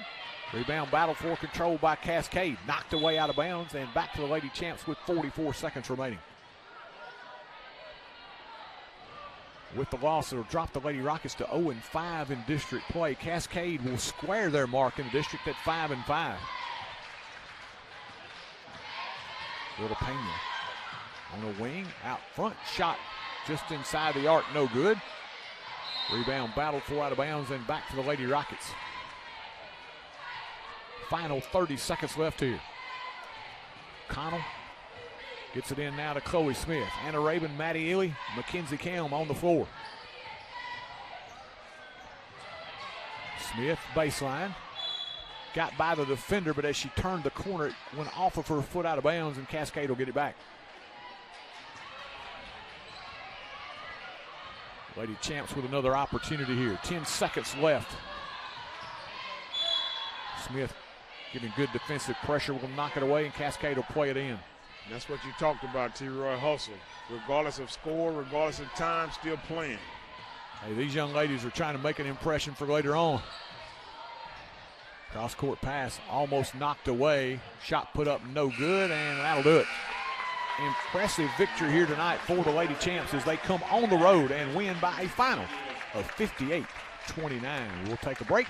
We'll have boys action for you coming up here on TC Sports 1. Your one-stop shop to keep your vehicle running smooth is J&J Automotive. From routine maintenance like oil changes to brake repairs, tires and alignment, and exhaust work as well, J&J has got you covered. They work on gas and diesel engines. Call Vince or Matt Jackson at 931-364-5602 or stop by their location at 1791 Highway 99. Keep your vehicle in tip-top shape at J&J Automotive. Advanced Eye Care Clinic, Dr. Jeffrey Jordan and his staff offer a wide range of services, including comprehensive eye exams, advanced testing, and eye disease management. Fashion frames from top names like Guess and Kate Spade. They also stay on top of new eye care advances like Vuity and Upneat. And that unique Dr. J touch that always leaves you with a smile until your next visit. Make your appointment at 359-4373. Advanced Eye Care Clinic, 815 East Commerce. Hey, there's my girl. Who's that? Life can be uncomfortable. Your home doesn't have to be. Ream Heating Equipment was designed to bring affordable comfort to any home. So no matter your budget, we can help you feel comfortable, even when you can't be comfortable. Oh, come on! Yes, let's go! When it's time for a tune-up or a new HVAC system, contact the trusted pros at Clint's Air Care for expert service and installation. There's always something new to try at Brooks Grocery. Sure, they've got all your everyday needs, the best meat department anywhere, and quality boar's head meats in the deli. But they've also got a great hot bar with a wide selection of steaming hot favorites, and they even have a selection of sushi. They sprinkle in brand new offerings and Brooks favorites like Jack's Trail Mix and a huge selection of tasty candies. All this with that special hometown touch. Find your next favorite food at Brooks Grocery. Are you tired of wrestling with your yard? High grass, weeds, and no time got you down for the count? Make your yard look like a champ with the Ric Flair of lawn care, Mr. Tate Garvin at Garvin's Ground Control. He'll have your yard styling and profiling with fresh cut grass and new landscaping. He's a grass mowing, plant growing, forest pride showing son of a gun. If you want your yard to be the best, you got to call the best. Tate Garvin at Garvin's Ground Control, 931-703-7997. Woo! And welcome back, and we're going to head over here in just a second to statistician extraordinaire, Mr. Ricky Sweeney. Let's see, Ricky, I wanted to do one more little thing here before we let you come on. Thank you for having me on that. Yes, Let's sir. see. Let you take it away. Very good. Thank you, Troy. Yeah, the Lady Rockets tonight shot 23% from the field. They were 11 of 47. Only went to the line 6 times. They were 3 of 6 from the foul line and 16 turnovers in tonight's game. Kinsley Enslow led them tonight with 12. Josie Brown had 3. Kaylin Pope 2. Cadence Chapman 4. Addison Howes 6. Anna Raven had 2. Cascade shot the ball rather well. They were 22 of 51 from the field, 11 of 16 at the line, and 12 turnovers, a lot of those coming in the last couple of minutes of the game. Sophie Ray had 17 to lead them tonight. Keegan Young and Susanna Cruz, very good contributing 15 each. Cadence Miller with 5. Lana Carter, Anna Clanton, and Miss Villapena each with 2 for Cascade, and they're going to win it here tonight, 58-29. Ricky, what were their numbers from the field? 22 of 51, so that's a little over 40%, I believe. 43% from the field. Not bad. I thought they were very efficient in what they did tonight, and again, fellas, the thing that really hurt the Lady Rockets is getting off to that start again. They had that ice-cold start where Cascade was really efficient early, got it up to 10-0 pretty early and pretty quickly, and that's a hard hole to come out of. Yeah, they were really efficient early. All their shots inside in the first 2 quarters were really good. And then when the Rockets changed their defense and forced them to go out, they did take a few threes, hit a few, but that's where they missed most of their shots, I believe, not from three-point land. Yeah, they were almost at 50% at the end of the first half, so 14 out of 30. Second half, they were 8 out of 21, so cooled them off quite a bit in that second half, but the damage had been done early by Cascade. And fellas, again, it kind of, for the Lady Rockets, you can find some solace in a few things that you've done. The turnovers have been cut down. You are getting a few more field goal attempts, but right now you got to put the ball in the basket, and that's what Coach Weekly said. In a game with the boys against Grundy County, we just got to find a way to get it in the hole, and that was what tonight we just struggled to shoot the basketball well tonight. 23% for the game. Yeah, we missed Sadie down there with in a game when you lose one of your one of your players who's had experience and played well. The help I mentioned, the help didn't come on time, and your rhythm's thrown off by one of your key players not in the game. And but that's something that's the coach is going to say it's a learning thing there. Lady Rockets can learn something from that. I know it's late in the season to be learning things, but that is one thing that they can take from this game. Yeah, and I think that's the thing. Right now, you gotta say, hey, we're probably going to end up in the 5 position, but if we keep getting better, we keep improving, maybe we knock whoever finishes, and I'm going to say it's probably going to be Grundy. Yeah. You got a chance maybe to take them down, but you have to go to Grundy to do it. So, it's just a matter of improving. And again, fellas, take away the slow start against Grundy on Friday night. They play even for a lot of that contest. Yeah, Grundy, the only 2 wins, we talked about that, have come against the Rockets. So looks like those 2 teams, if things play out, could be 4 and 5, and we'd have to travel because of the tiebreaker. With that being said, Ricky, let's take a break. We'll come back and we'll take a preview look at tonight's second matchup, the Cascade champions and the Forrest Rockets. Coming your way next here on TC Sports 1. Rain's moving in. Oh, yeah? Can you tell by the clouds? No. Red moon tonight. Dew is damaged. You feel it in your joints? The flies are bad. Cow's tipped over. No. Nope. No. No. The wind. Yeah. Really? No. How do you know it's gonna rain then? Weather app. Free download. It's worth it. See your local agent, Scott Bond and Troy Cashin. At Apex Bank, being involved in the community is our top priority. The staff in Chapel Hill takes pride in supporting local businesses and students. From delivering Meals on Wheels and donating fish fry proceeds to giving tractor pull time and sponsoring the Rocketeer School Bank, Apex Bank is here for Chapel Hill. Come visit our location at 118 South Horton Parkway. We've got snacks and coffee, and we'd love to talk to you. Or give us a call at 931-246-7105. That's Apex Bank, member FDIC, and an equal housing lender. And welcome back. Game number 2. We're about 7.5 minutes away from your introduction of starting lineups here. And fellas, this again, we talk about critical games. This is a critical game for the Rockets. They win tonight. Fellas, they get to 2-3. You would have a victory over both Cascade and Community, two of the teams that you're going to be battling for more than likely 3, 4, and 5. So, again, you got Community again Friday night. You got Cascade the following Friday. So you put yourself in a chance to get that 3. If you lose tonight, it's an uphill battle. It's going to be uphill. The Rockets, I like their game. First 3 quarters of that game at Grundy, boy, they were playing. They were getting a lot of breaks, but they were making breaks by playing the way they did. But then all of a sudden, a couple of guys on the bench from Grundy County starts firing in threes. They can't miss. They get 51 second-half points and come away with a victory.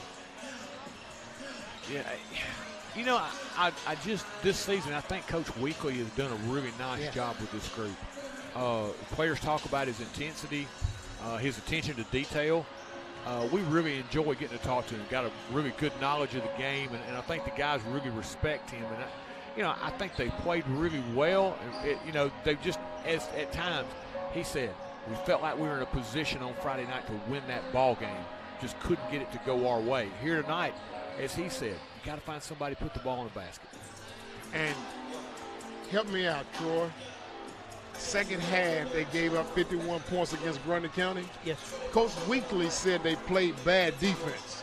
The game I was looking at looked like better offense. What am I missing that he as a coach and the Rockets as a team could have done to stop that barrage of threes and Parson deciding that he was going to take the game on himself? I don't think as much Parson, but I think the 4 threes from Sanders, he wasn't really contested.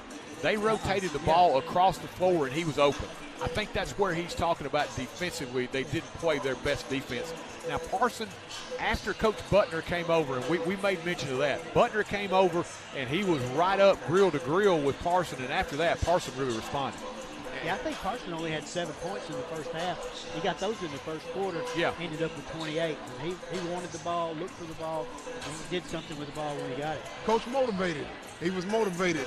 And everybody knows every great player occasionally requires motivation. Oh, yeah. The question is, are you great enough as a coach to figure out how to motivate them? Yeah. And as a young kid these days, you got to respond. Which way you going to respond? There you go, Positive Mr. Sweeney. or negative? There you go. Exactly, because there was no way to respond in the old days. You got yelled at. There was no suggesting that you do this or whatever. It was just like, hey, you do this or else you're going to come sit by me. Yeah. No 2 ways around it. You get mad if you want to. And nowadays you do as a coach have to know which button to push, how to push that button, how hard to push that button. It's a different game. It is different. You run the risk not only of losing them for that night, you run the risk of maybe losing them for the whole season if you get under their skin in the wrong direction. Yeah, and I think that's one of the things that Cascade has had. They've been wildly inconsistent. They've had, from all accounts, some issues with some team chemistry. They've come together a little better as of late. They beat Grundy. Of course, you know that's no small feat, but early in the season, Ricky was pointing out, they beat Fayetteville 68-34. Doubled the score on them. How's that possible? That's not a small feat at all. Doubled up Fayetteville City. Fayetteville, they got some players. They got athletes. Yeah. They got athletes. I will give you that. Now, the one thing that you know, and that's what we were talking about with our counterparts doing the Cascade broadcast, even when Cascade has been sitting at the top of the district, they didn't take a night off coming in here. The Rockets have played Cascade extremely tight over the last few years. So when these teams get together, it's going to be a dogfight. I think Coach Weekly would relish that fact that he says, hey, whoever executes best is going to come out of here with the win. He's got 3 guys. We talked about Cascade having that 1-2-3 punch in the first game, 17, 15, and 15. You got 3 guys that are really capable of being in double figures every night. You've got Villazon, you've got McCown, and now Goad, the freshman, has stepped up and provided real offensive spark. Not to slight Jimmy Bond or Houston Matlock at all. Those guys are really good players in their own right. But you got 3 guys that legitimately you can count on to get you double figures every game. If you can do that, if those 3 guys can end up in double figures tonight, you got a good chance to win this game. Bond, Toom, and Matlock, they get the ball to these 3 guys that you just mentioned. And those Matlock, Bond, and Toom, they're content not to score. Those guys can shoot the ball well too, but they give it up to their teammates who are consistently scoring. I know you both gentlemen will correct me if what I say come off as offensive to someone. In any sport, somebody has to be a role player, and I don't think it's any offense. There are a couple of Rockets whose job is to play their role. Yes. Coach Weekly talked about that. He said, early on, he said, I've got to find guys that know and understand their role as I bring them off the bench, as I get them in the game. No, nothing. I mean, you can't have 5 guys that are, alpha dogs. It doesn't work lots of times. They still pay dividends next year and the years to come with these young guys that we've got. They're going to learn a whole lot this year. Hey, they still think they can go out there and win every game, and I like that. Yes. But it's going to pay dividends in the next year or two. And you got a little ahead of us, Mr. Sweeney, but it's going to have to certainly pay dividends, not necessarily for this year, but somebody has to step up, because you talk about next year, I'm looking at 67% of the offense is about to graduate. Yeah. You're right. Let's take a 60-second break. We'll be back with your starting lineups after this. Town banking is having decisions made by a bank right here in your town, not in another city, county, or even state. It's neighbors and friends who know your name and take time to greet you when you walk in. It's modern technologies such as online banking and mobile check deposits, while still being able to talk to a friendly voice for any of your banking needs. Come visit us at 4641 Nashville Highway or call us at 931-364-7888. First Commerce Bank, your first choice in hometown banking. Member FDIC, Equal Housing Lender. Stop in and visit Mac Equipment, your largest Exmark and Cub Cadet dealer in the state of Tennessee. Locally owned and operated in the heart of Chapel Hill at 109 North Horton Parkway, next to Southern Roots Hair Salon. Mac Equipment offers parts, sales, service, and rental. Their factory-certified technicians also service multiple brands of outdoor power equipment, making this a perfect stop for your future equipment repairs. Don't forget to visit our 2 other locations in Murfreesboro and Lewisburg. That's Mac Equipment.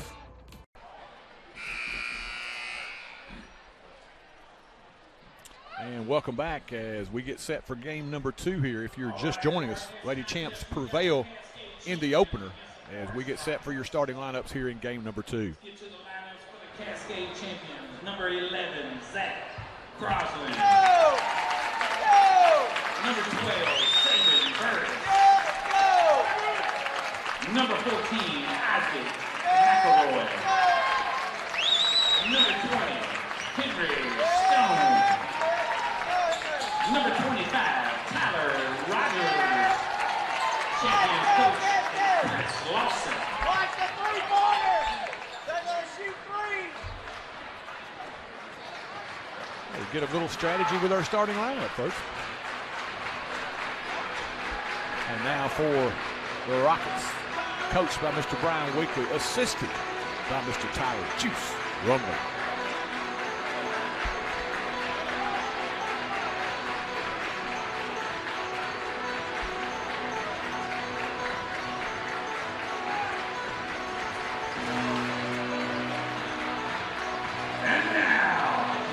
The starting lineup for your Forrest Rockets. Starting out at guard, a 5'6" sophomore, number 1, Tristan Matlock. Starting out at guard, a 6-foot freshman, number 21, Tristan. Starting out of guard, a 5'7" senior, number 5, Bond, Jimmy Bond. Starting out and coach, a 6'2" senior, number 4, Ray McCown. Starting out at power forward, a 6'1" senior, number 3, Ben Filazon.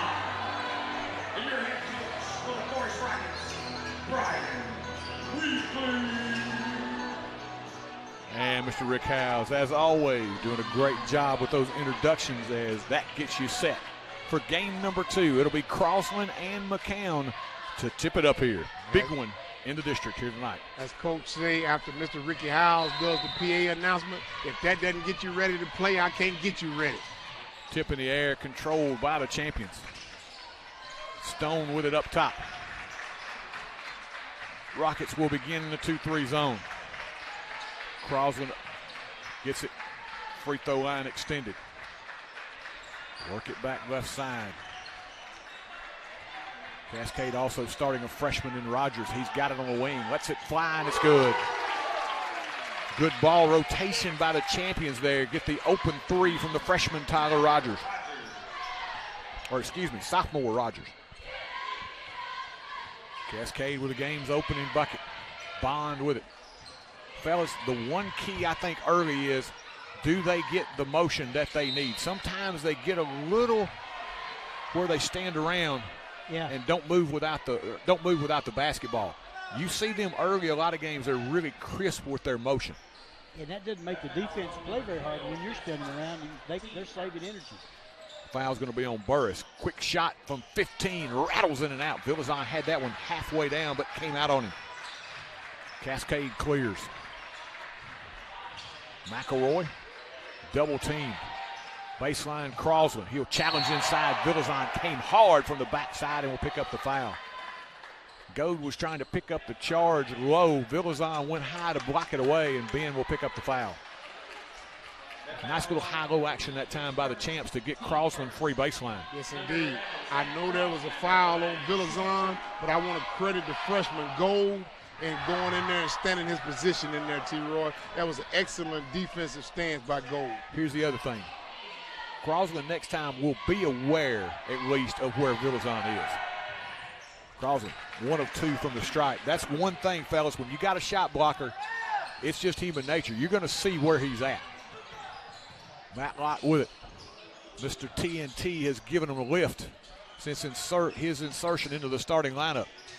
Now you look at that good motion here as Goad goes back right, cut off, gets inside, flips it up, shot no good. Rebound pulled away by Crossland. McElroy threads the needle.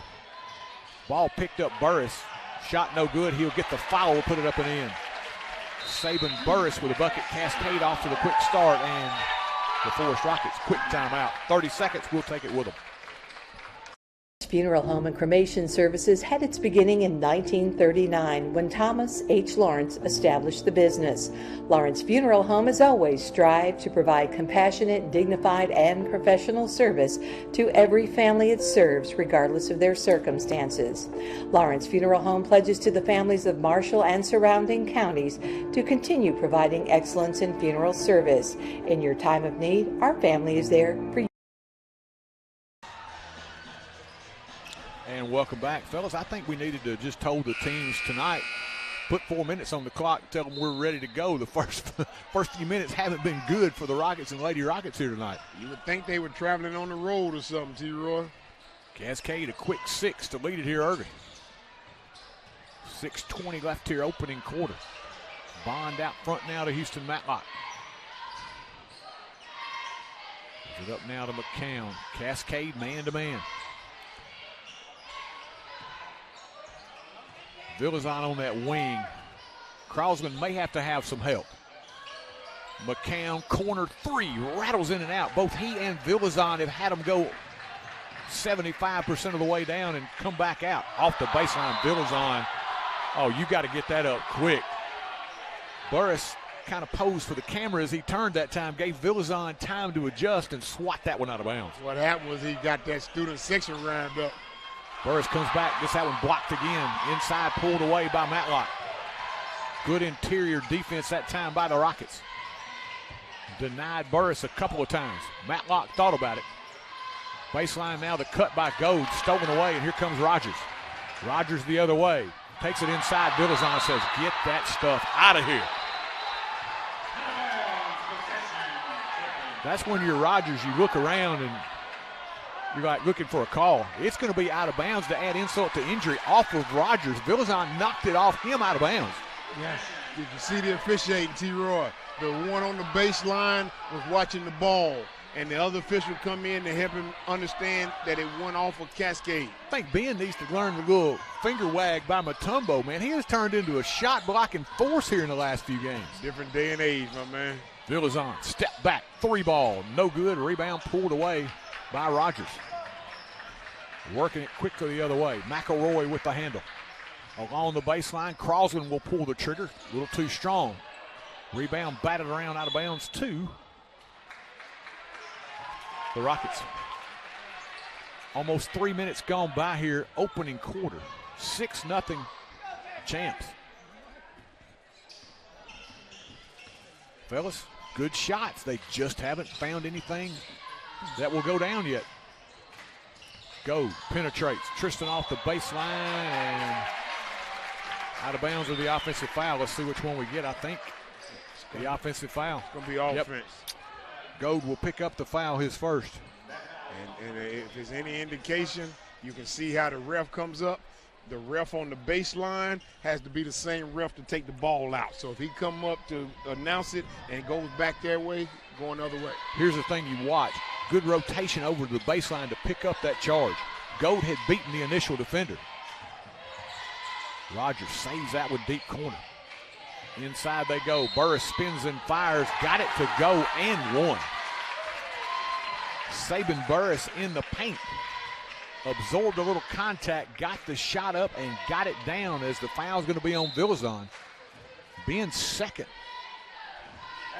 Something they did not need to have happen. You can't even state that enough, T-Roy. That is certainly not an overstatement that time. Villazon is needed in this contest. Converting the three-point play is Burris, and it's now 9-0 champions. 4.5 minutes left here, opening quarter. Kelly Toombs is checked in for the Rockets. Bond out front. Gets the high screen from McCown. Back out front, Bray can't get off the three. Bond spins, gets inside, has to funnel it back out to Toombs from three, no good. Burris with a rebound. Quickly McElroy gets it into the corner, gets it right back. McElroy will set the defense. 2-3 zone steal. Quick three, Stone good. Henry Stone from downtown. 12-0 champs. I see how they doubled up Fayetteville now. Bond going for his offense, and he'll draw the foul on Stone. Will they say on the floor or in the act? Jimmy that time continuing with the penetration. They're going to send him to the line for a pair and hopefully stop the bleeding here. Somebody has to get on the board, and maybe it'll be Bond. Jimmy Bond to the line, the senior. Toss on the way, bang. So they finally have the ice broken as now Dowd will check in. So as Jimmy say, the ball will go through the hoop then, right? It will go through the hoop. Ready for that second toss. It is front iron, no good. Rebound pulled away by McElroy.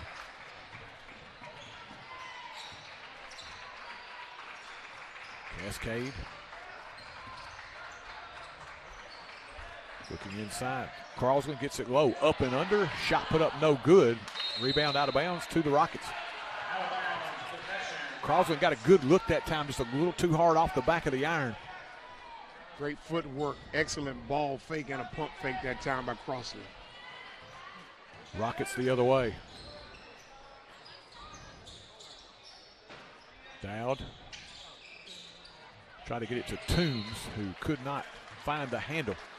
Think he wasn't expecting that one, and it got away from him. Out of bounds, turnover number 3 for the Rockets. And you take a chance here. Here comes Villazon back in the game, and Coach Weekly says, hey, I got to roll the dice here. It's 12-1. I've got to have Villazon's offense and defense back in the game. I've been asking you that all season. I love it, Coach Weekly. And he has been really the spark on the defensive end for sure. Rogers, they work it around the perimeter. Just inside the arc, firing from 16. Shot no good from McElroy, and here comes Villazon with it. Ben, a little shake and bake, gets baseline off the hesitation. McCown, they'll call him for the double dribble. T-Roy, Villazon has to let Coach Weekly know he can trust him. Yeah. He cannot continue to want to be a shot blocker with 2 fouls. Yeah, and that's the fine line that you draw. You've got to have a conversation with him and say, hey, I don't, if anything's close, you got to know, hey, you got to draw back. I cannot have you pick up the third that early. Logan Pulley will check in for Cascade, replacing Rogers. McElroy with it out front. They'll work it around the perimeter against that 2-3. Crosland funnels it to Pulley from 3. This one off the mark. Rebound pulled away by McCown.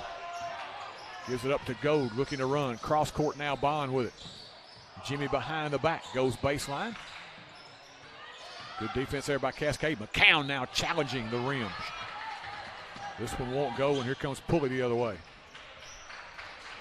Once again, got to where he wanted to get, just couldn't get it down. All the way baseline. McElroy, he just weaved his way along till he found an opening, turned the corner, put it up and in. Looked like he wanted to put that arm out there and get an advantage also. Ben pulls the trigger, 15-foot fall away, a little too strong. Rebound pulled away by Stone. It's got a lid on it on the Rocket end.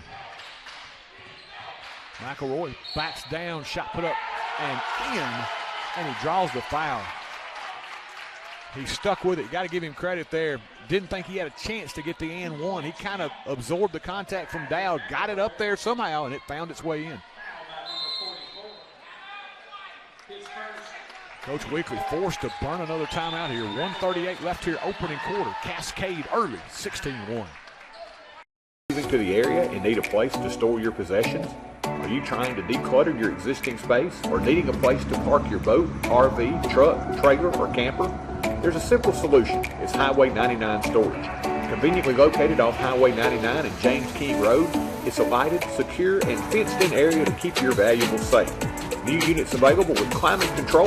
Call 364-5678 to rent. That's Highway 99 Storage. And welcome back.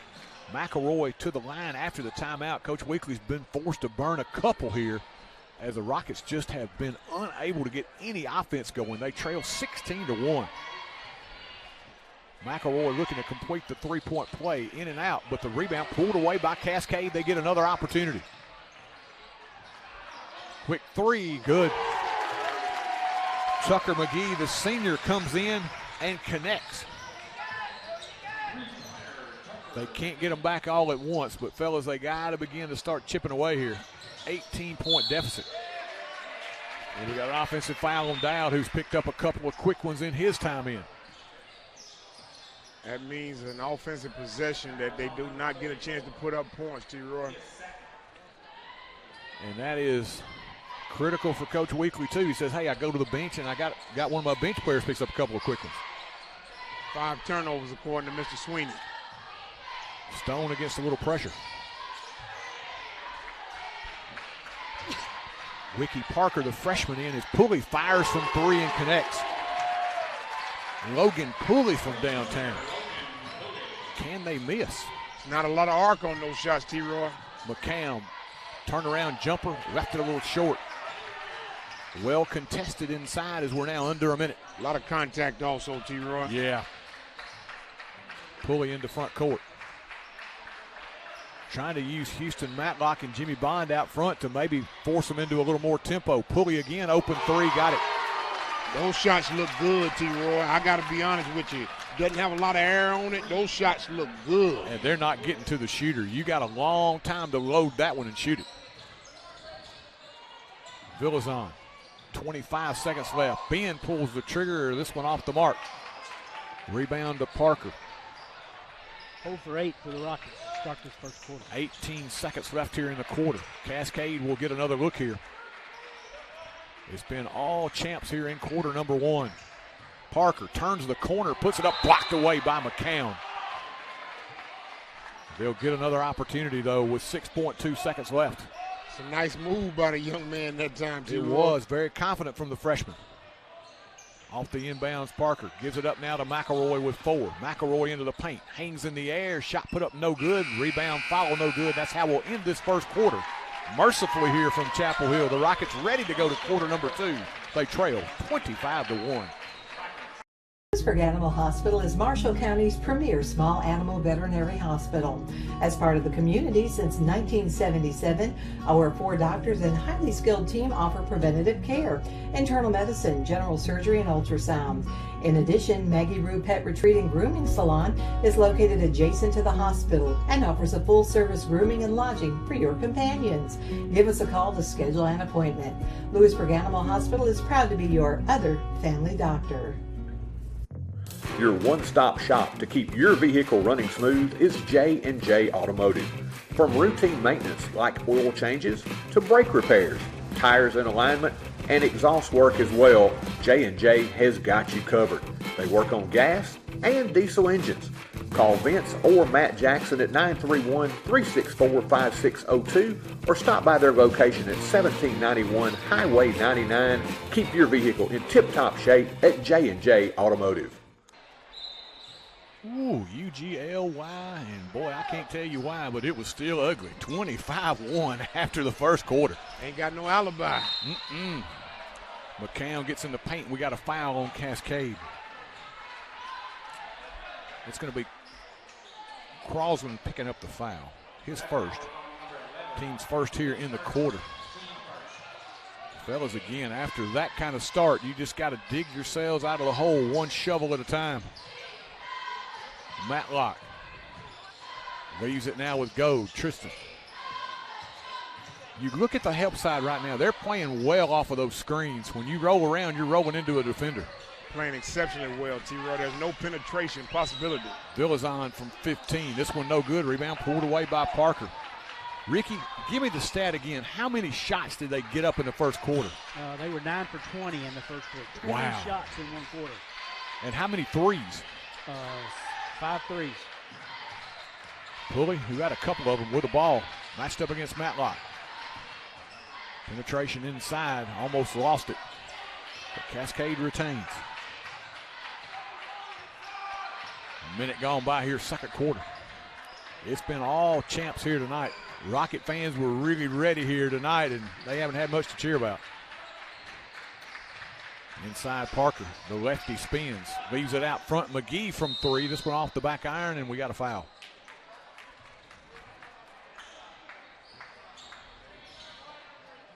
And that's going to be 3 now on Ben Villazon. I was afraid. I waited, just hoping that maybe it would go the other way, but Ben trying to battle for position inside, picks up his 3rd personal foul.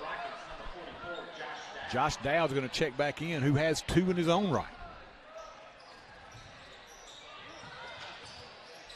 Parker out front. Crosland thought about the 3. Big fella now trying to find a guard. Rogers with it. Fellas, I can't say I've ever been in this kind of position. I've been in positions where you had to chip away at a 10, 12, 15-point lead, but boy, getting in this kind of hole, it's tough to mentally recover as well. Another offensive rebound. Parker inside to the left hand. Over Dowd, good. T-Roy, I want to be real clear. Everybody in the stadium know that Parker's left-handed. McCown to the floor as he tried to get baseline. Turnover again in front of the pack. Parker into Dowd, blocked away beautifully by Josh, out of bounds to the Rockets. Big fella held his ground well that time. Didn't pick up that 3rd foul in the process. He did. He used that size advantage that he had on him, and he had Parker kind of fading away with that layup. Bond in front court. 6 minutes left here, second quarter. Still looking for their first field goal. 10 minutes into this one. Matlock gets inside. Houston tried to dump it down low. Dowd fall away off the baseline. Got it. Josh Dowd with a bucket.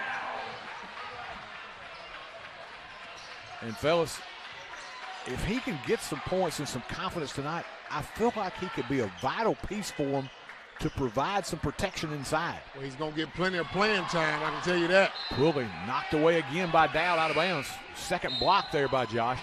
As Stone's going to check back in along with Saban Burris for Cascade. It has already set itself up for Josh Dowd to get as much playing time as he wants tonight. Fouls will be the only thing limiting him tonight. He's already got 2, so he didn't want to pick up that third either. Stone around a screen, shot no good, rebound to Dowd. Good box out. Here comes Matlock. Houston around a screen, picks up the dribble now to Goad. Goad knocked away from behind, picked up by Cascade. On the break, 2-on-1. Rockets get back. McElroy inside, and he traveled the baseline. First turnover for the Cascade champions here. That is impressive considering how they're getting up and down this court. Goad up front. McCown puts it on the floor, inside to the left hand, off the window and in. Bray with a bucket. 4 in a row now for the Rockets. Backing down, Crosman. Blocked away by Dowd, who's just picked up his third. Again, fellas, Coach Weekly's just shaking his head. He's thinking the same thing we are. I get Dowd some minutes tonight, but as Crosman realized he could take it right at him, he picked up the foul on the young Dowd. And Crosman is in what grade, T-Roy? What classification? Crosman is a senior. Well, that's a senior move. So Dowd has just picked up his third. Toombs now will check in. So not only do you lose a little more size, fellas, it becomes tough to deal now. Crosman inside has a decided size advantage as he hits both free throws. Crosman now with 3. Toombs reverses his dribble now to Jimmy Bond. Jimmy turns the corner, puts it up. Left it a little short. Rebound pulled away by Crosman. Stone looking to get it quickly in the front court. Burris travel with it, or excuse me, McElroy. McElroy turned the corner. At first he thought he might want to fire the 3. Then he thought, hey, I can get to the cup, but travel the basketball. Turns it back over to the Rockets. Fellas, you just got to get here. You got to pick some landmarks in this game. At 2 minutes, we want to be under 20. You just got to keep chipping away. McCown inside, blocking foul, and Bray will go to the line. And that's how you chip away. You get to the line, T-Roy. Exactly. Clock stop. Chance to shoot a couple of free throws. And a chance to get yourself together and continue. As I often hear people say, you need to see the ball go into the basket. Bray's first, good. Like you say, fellas, it was 27-1 here early. So for the Rockets again, chip, chip, chip. At halftime, I think the goal right now is if you could get it to 15, that would be wonderful. If you could get it 16, 18, you still feel good about yourself. McCown hits a couple. Into front court, Rogers challenging Bond, who blocked it away from behind. One category they are winning tonight is the block shot battle. Hey, winning in the block shots. Jimmy Bond said, hey, Ben Villazon, you think yours was flashy? Look at that one. He came down with a lot of authority there, my man. Jimmy saying, you know what? This guy's a little smaller than I am. I can hammer this one. Crosman backs his way down inside. They get it quickly. McElroy spins, a little half hook, in and out, rebound to go. Here comes Matlock. McCown thought about it. Bray gives it up now to go. Tristan puts it on the floor. In the paint, little floater will not stay. Rebound tipped around, controlled by Burris. He awaits Pulley, gives it up in rear court where he'll be met by Matlock. Up top, Crosland. Cascade now trying to get it inside. Bounce pass, knocked away by McCown. Ball on the floor. We got a jump ball situation. Alternating possession to the Champs. 3:13 left to your second quarter. Champs by a bunch. T-Roy, let's keep an eye on Bray, okay? Earlier he had to shake off something with his lower extremities down there, and now he found his leg up under there. So he may be fighting through this, but that's a lot to fight through. Right inside, that got away with a nice little push, did Gold. It wasn't a little push. Gold stepped through, the flip shot no good. Tristan gets it back. Toombs in the corner. Thought about it. Back now to Tristan. Little pull up off the baseline, got it. Hey, that was a veteran move. He didn't try to go upstairs and block it. He got that little subtle push in the stomach. Goes back the other way and connects for the bucket. Tristan's first two of the night. Down to 20. I don't know how you missed the foul, T-Roy. Coming back the other way, three ball, no good. High for the rebound is Gold, and we got a foul called on Burris. There is a danger, fellas, and I'd much rather take this danger if you're Cascade, but there is a danger of expending so much energy early and getting out to that lead that you have a natural tendency to let down. And right now you kind of see them just walking around a little bit. The Rockets can continue to chip here. I was about to say that very thing. Just a couple of plays. Looks like they have spent some energy, and it's taking a little toll on them. McCown around the screen. Could not get off the three. Gives it up now to Gold. Tristan funnels it to Matlock. Oh, nice cut by Bond. Gets inside. Could not find. That one's way home. Oh, nice bounce pass. Parker gets in front of the pack, and that ends the little run. Parker now with 4. That's really a 4-point swing. The two you didn't get and the two you gave up quickly on the other end. Gold maybe foot on the line. Shot no good.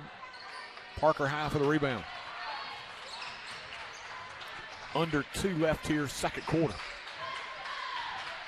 Rockets have dug them a king-size hole here early. They're trying to work themselves back in it. Parker, freshman against freshman. Backs in against Gold. And did he get it? He's going to go with the block, T-Roy. He's going to go with the block, and it's the same conversation from the first game. What he's saying is the offense did not create that, did not create an advantage, and he's calling it what old school call a flop. So he's going to call the foul on him, which changes how you play defense if they call that on you. Not a bad idea by Gold. Cascade, Coach Lawson will take a timeout. We'll take it as well.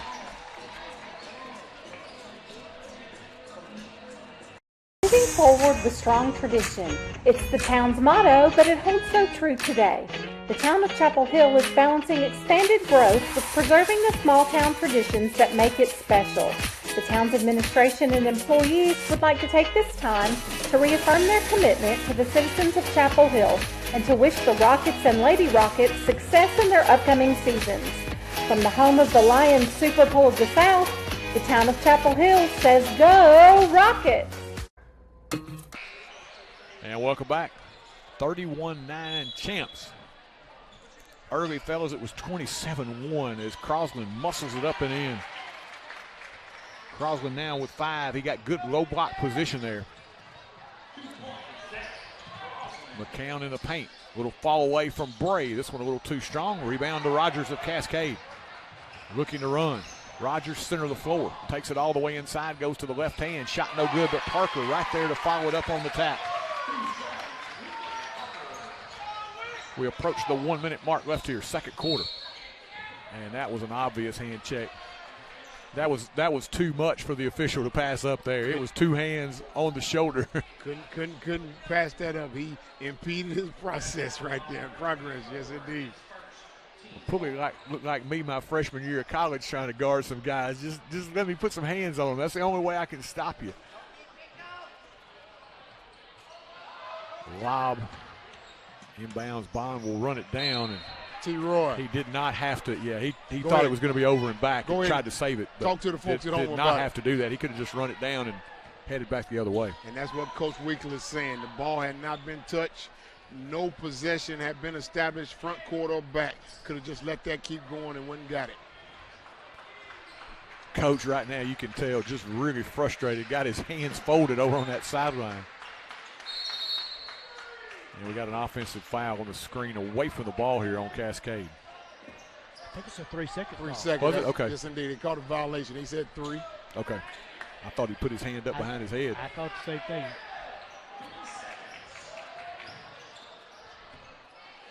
Under a minute left. Rockets with it in front court. Goad with the basketball. Cross court now, it comes to Bond. Jimmy matched up against Pulley. Goad will step back. High arcing three. This one off the mark. Rebound down to McElroy. We approach the 30-second mark left here in this first half. It's been all champs thus far. Parker thought about the three off the screen. Gives it up instead to Pulley. 20 seconds here left in this second quarter. Ball knocked away, run down by Crosland. Cascade will be content to play for the final shot. 10 seconds. Pulley out front, Parker puts it on the floor. Parker down the lane, hangs in the air, and he'll draw the foul. McCown came out to try to keep him from taking the quick jumper. Parker put it on the floor, turned the corner, and drew the foul. Everybody in the stadium, T-Roy, knows Parker's going left. You got to force him to go right. And that's what we saw with the girls. They wanted to take them left early, but Cascade proved they were equal to the challenges. Parker's first good. Well, the difference, T-Roy, is that's not his offhand. I'm yet to see Parker prove that he can go right. Exactly, yes. He's off the bench, and he's the leading scorer with 7 for him. Second toss good. He's got 8 now. Rockets with a final opportunity here. McCown pulls the trigger, 3 ball off the back iron, and that's kind of been how this half has gone for the Rockets. We have reached the halfway mark here in Chapel Hill. Your score at halftime, Cascade 37 and the Rockets 9. Eye Care Clinic, Dr. Jeffrey Jordan and his staff offer a wide range of services, including comprehensive eye exams, advanced testing, and eye disease management. Fashion frames from top names like Guess and Kate Spade. They also stay on top of new eye care advances like Vuity and Upneat. And that unique Dr. J touch that always leaves you with a smile until your next visit. Make your appointment at 359-4373. Advanced Eye Care Clinic, 815 East Commerce. Hey, there's my girl. Who's that? Life can be uncomfortable. Your home doesn't have to be. Ream Heating Equipment was designed to bring affordable comfort to any home. So no matter your budget, we can help you feel comfortable, even when you can't be comfortable. Oh, come on! Yes, let's go! When it's time for a tune-up or a new HVAC system, contact the trusted pros at Clint's Air Care for expert service and installation. I never thought to ask that. There's always something new to try at Brooks Grocery. Sure, they've got all your everyday needs, the best meat department anywhere, and quality boar's head meats in the deli. But they've also got a great hot bar with a wide selection of steaming hot favorites. And they even have a selection of sushi. They sprinkle in brand new offerings and Brooks favorites like Jack's Trail Mix and a huge selection of tasty candies. All this with that special hometown touch. Find your next favorite food at Brooks Grocery. Are you tired of wrestling with your yard? High grass, weeds, and no time got you down for the count? Make your yard look like a champ with the Ric Flair of lawn care, Mr. Tate Garvin at Garvin's Ground Control. He'll have your yard styling and profiling with fresh cut grass and new landscaping. He's a grass mowing, plant growing, forest pride showing son of a gun. If you want your yard to be the best, you got to call the best. Tate Garvin at Garvin's Ground Control, 931-703-7997. Woo! Rain's moving in. Oh, yeah? You can tell by the clouds? No. Red moon tonight. Dew is damaged. You feel it in your joints? The flies are bad. Cow's tipped over. No. Nope. No. No. The wind. Yeah. Really? No. How do you know it's gonna rain then? Weather app. Free download. It's worth it. See your local agent, Scott Bond and Troy Cashin. At Apex Bank, being involved in the community is our top priority. The staff in Chapel Hill takes pride in supporting local businesses and students. From delivering Meals on Wheels and donating fish fry proceeds to giving tractor pull time and sponsoring the Rocketeer School Bank, Apex Bank is here for Chapel Hill. Come visit our location at 118 South Horton Parkway. We've got snacks and coffee, and we'd love to talk to you. Or give us a call at 931-246-7105. That's Apex Bank, member FDIC, and an equal housing lender. Welcome back here at halftime, and no, we do not have a scoreboard malfunction if you're just joining us. 37-9 here at halftime, and fellas, it was 27-1 before you knew what was happening. The lid has been solidly on the bucket for the Rockets tonight. I think I see somebody with a jackhammer out here trying to take some plexiglass off the top of that thing to maybe where they can get a few to go in that second half. It has been just frigid shooting for the Rockets and Cascade, as the ladies did in game number one. Got off to that hot start, and they've never looked back. Yeah, the Rockets ended the first half shooting 3 of 20 from the field, 3 of 4 from the foul line, and 8 first-half turnovers. Cascade, 13 of 34 from the field, 6 of 8 at the line, and only 3 turnovers. For the Rockets, Bray McCown with 4, Jimmy Bond 1, Tristan Goad 2, Josh Dowd with 2, and that's a total of 9. That's all we got, 9 points in the first quarter. Cascade had a guy come off the bench and get 8, so they've got a bench player with only just 1 point less than what the entire Rocket team came in the first half. Wiki Parker off the bench leads them with 8. Tucker McGee 3. Logan Cooley with 6. Tyler Rogers 3. Henry Stone 3. Isaac McElroy 4. Saban Burris with 5. And Zach Crosland with 5. So they had 1, 2, 3, 4, 5, 6, 7. They had 8 different guys score and used a lot of energy, but it made it pay off, and they lead it here 37-9 at halftime. So they've got 17 off the bench. We've got 9 total. Yeah, their bench play is outscored our first half. And really, to be honest with you, Ricky, they shot 38% in the first half. Speaking of Cascade, I really thought it was better than that. Yeah, they started taking well, we had a lot of blocked shots. We blocked so many shots, and I count those against us. So, the Rockets did block a ton of shots. Think what that score would have done if we hadn't. They would have had 50 on the board. Well, and think about this. They got 14 more shots up in the first half than the Rockets. They shot at 38%. We shot at 15. Very aggressive. They didn't miss many loose balls. They were at the right place at the right time. I mean, all luck counts, playing hard counts too. They've done all that here tonight, done it well. Here's the thing, I think, if you're the Rockets, and you hate to throw up the white flag at any point, but I think at halftime you're down by 28 points. Realistically, you got about a less than 1% chance to come back and win. I think Coach Weekly goes into the locker room here and says, all right, it's 0-0 right now. I'm opening this up. If you want to play the rest of the season, we're going to find out who wants to play, and we're going to find out how hard you play.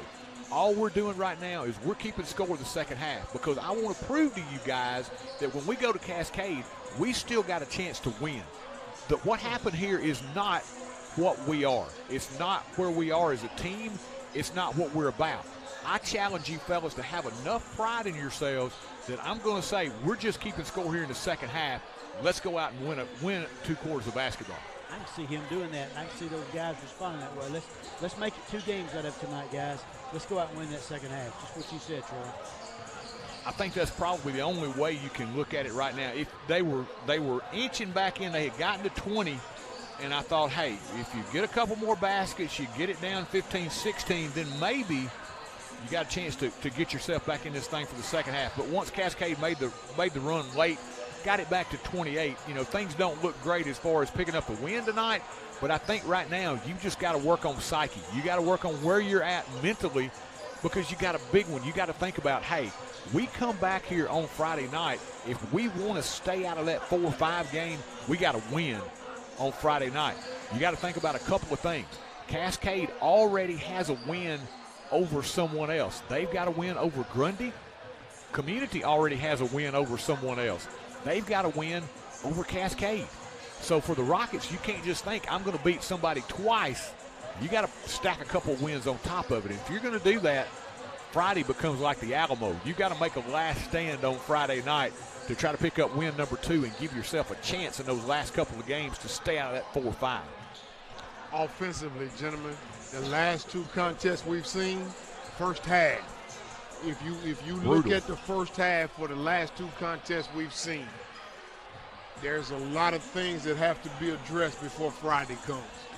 They are averaging in the last 4 quarters in the first half. So last 2 games in the first half, 9 here tonight, 11 against Grundy on Friday night. It was 14-11.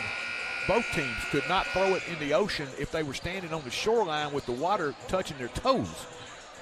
But Grundy, of course, rectified that problem pretty early in the second half. I don't know if we're going to see that kind of offensive output here in the second half for the Rockets, but they've got to be able to put something together to get themselves in a spot mentally where they feel like, hey, we're ready to compete on Friday night. And it started early here tonight when the guys, when Bray and Benz, their shots went in and out, in and out, in and out, like back to back to back to back. And it was like, okay. And we have not had a three-point shot drop this entire game. I don't think I've ever said that in a game this year with the men's team, but that's happened here tonight. And what does that do to your confidence? I don't know. Let's take a 60-second break. We'll be back with third quarter action here after this on your home for Rocket Sports, TC Sports 1. Town banking is having decisions made by a bank right here in your town, not in another city, county, or even state. It's neighbors and friends who know your name and take time to greet you when you walk in. It's modern technology such as online banking and mobile check deposits, while still being able to talk to a friendly voice for any of your banking needs. Come visit us at 4641 Nashville Highway or call us at 931-364-7888. First Commerce Bank, your first choice in hometown banking. Member FDIC, Equal Housing Lender. Stop in and visit Mack Equipment, your largest Exmark and Cub Cadet dealer in the state of Tennessee. Locally owned and operated in the heart of Chapel Hill at 109 North Horton Parkway, next to Southern Roots Hair Salon. Mack Equipment offers parts, sales, service, and rental. Their factory-certified technicians also service multiple brands of outdoor power equipment, making this a perfect stop for your future equipment repairs. Don't forget to visit our 2 other locations in Murfreesboro and Lewisburg. That's Mack Equipment. Third quarter underway. Rockets with it. Houston Matlock fires away, no good. Rebound pulled away by McElroy. McElroy, a little hesitation dribble, gets into the paint, dumps it low. Burris puts it up and in. Saban Burris with a bucket. He's got 7. Instead of the 10-foot jumper, he went right under the basket, T-Roy. Gold lines up a 3. This one on the way and connects. Gold from downtown. 3-2 here in the third quarter. I think Tristan heard me talking. Yeah, confidently stepped into that one. A low block. McElroy draws a double team as he backs down low, turns in the paint. And we got a jump ball situation. Good hands there by Jimmy Bond. I'll tell you what, not only good hands by Jimmy Bond, very patient down there. McElroy made a critical mistake. He brought the ball down there where the little man could get it. Stone penetrates inside, puts it up, shot no good. Rebound battle for Burris will clear it. Gives it back. Crosland, the big fella from 3, got it. He says, you know what, we're up by 30. I'll take a triple. Pretty nice looking stroke there by Crosland. He's got 8. Got a technical foul on Cascade now. I think maybe Burris may have hit the ball. Was that what it was? I took my headset off. The word he used was taunting. Oh, okay. Yeah. He used the word taunting. I'm glad you heard that. I still had mine on as McCown to the line. Misfires on the first one. Usually when I keep mine on, T-Roy, I only hear you and Mr. Sweeney. That's usually me. Second toss, Bray good. McCown now with 5. The Rockets will get it out of bounds. Listen, if I'm Coach Lawson right now, I'm saying, look, you don't want to wake in any kind of sleeping dog up. Don't be taunting anything. We're up 30 right now. Shut up. and you want to try to teach the young men something other than basketball also. Yes. It was a teaching moment indeed. Yes, indeed.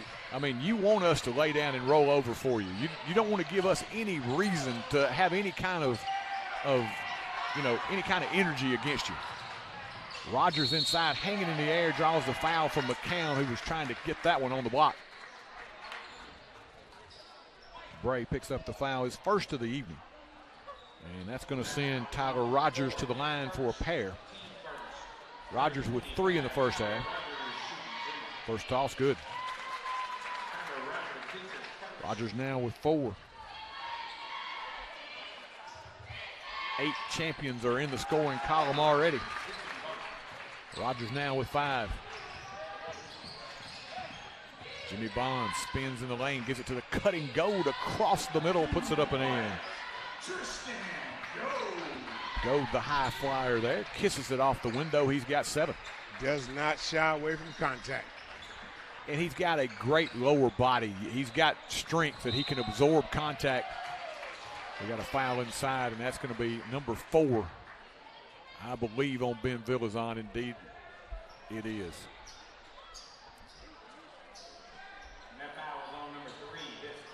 So, at this point, what you got to lose?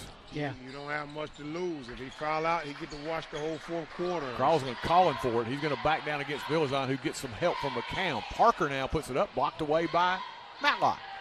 Houston, get it out of there. Gold on the move, puts it up, and what do we got? We got a block. Yes, sir. Gold challenging the rim. And it's going to be on Parker. I tell you what, I'm going to credit Parker. You talked about the physique of Gold. I'm not standing there waiting on Gold to elevate on me.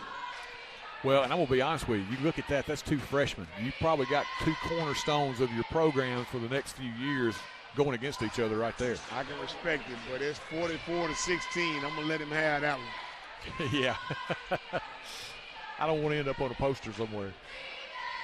Gold hits the first, second one on the way, good as well. See, you think a little different than I do. You worried about a poster. I'm worried about I don't want to end up on the floor out there on that contact. That's true. Almost traveled with it, did Stone. Gets it back now into front court. Parker gives it up to Rogers. 5.5 left here, third quarter. Crosland pops out top. Parker calling for it down low. He and Gold going against each other here on both ends. Parker steps out. Gives it left side. Stone into a 3. This one too strong. Long rebound tipped out of bounds, and it'll stay with Cascade off the hands of the Rockets as Yeager's going to check in now. Matthew Yeager into the contest, the junior. His first action of the evening. Good outside shooter. As Parker gives it up now to Crosland. Here comes the double team. Kick in the corner to Rogers. Fakes, now penetrates inside. Gold over to help, but he'll pick up the foul. Tristan now has picked up his 3rd. As it's going to send Rogers to the line for a pair.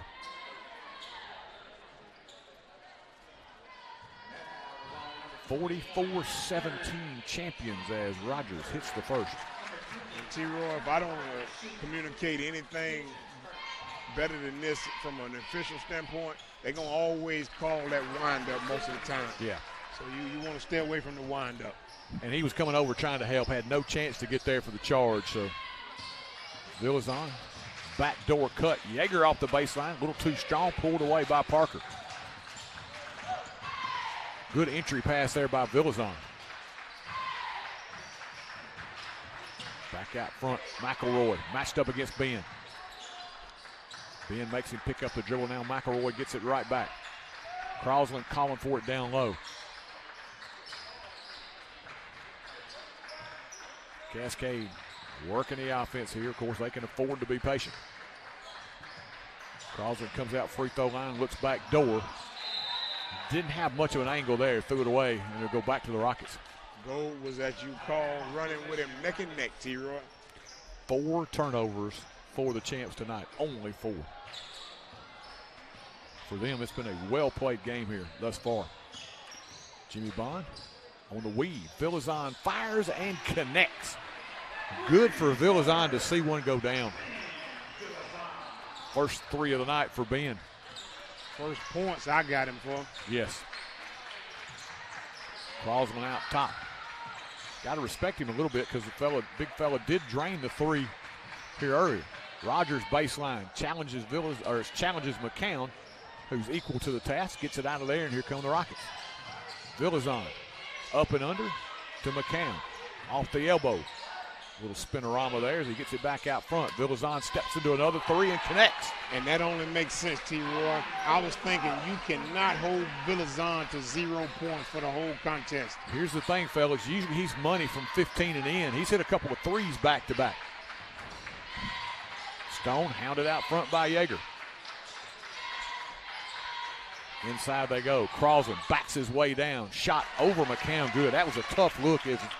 Bray had good defensive position that time on McCown.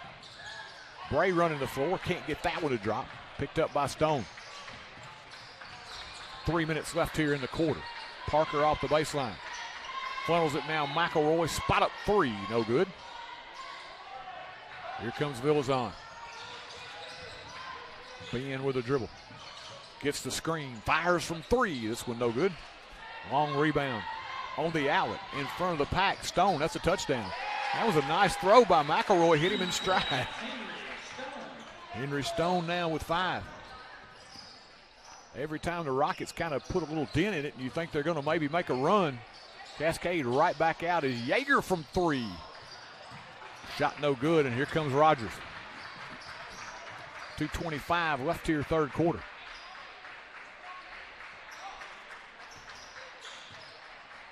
McElroy picks up the dribble.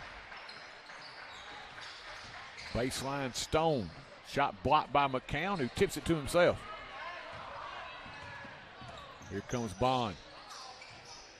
Gives it up to Yeager. Yeager turns on the gas. The little runner won't stay. Long rebound. Run down by Crosland. And we got to travel. Little contact there as Crosland went to the floor, but they called a travel on Zach Crosland. Rockets will get it back. Just under 2 minutes left here, third quarter.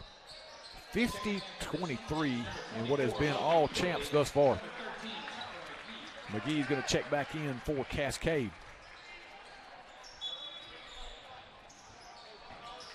Also number 2, Caden Hammonds will check in for the first time for the champions. Villazon out front.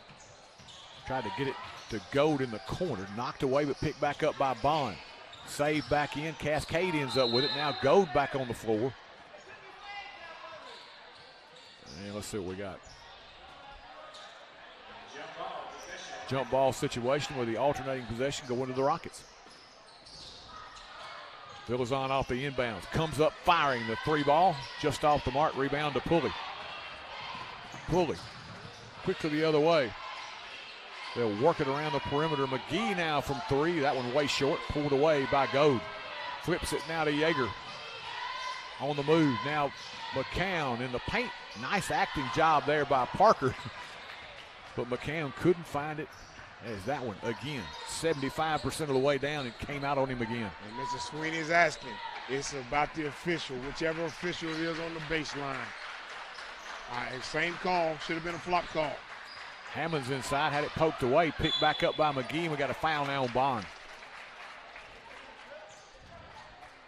So McGee now will step to the line. Tucker McGee, the senior, with 3 on the evening.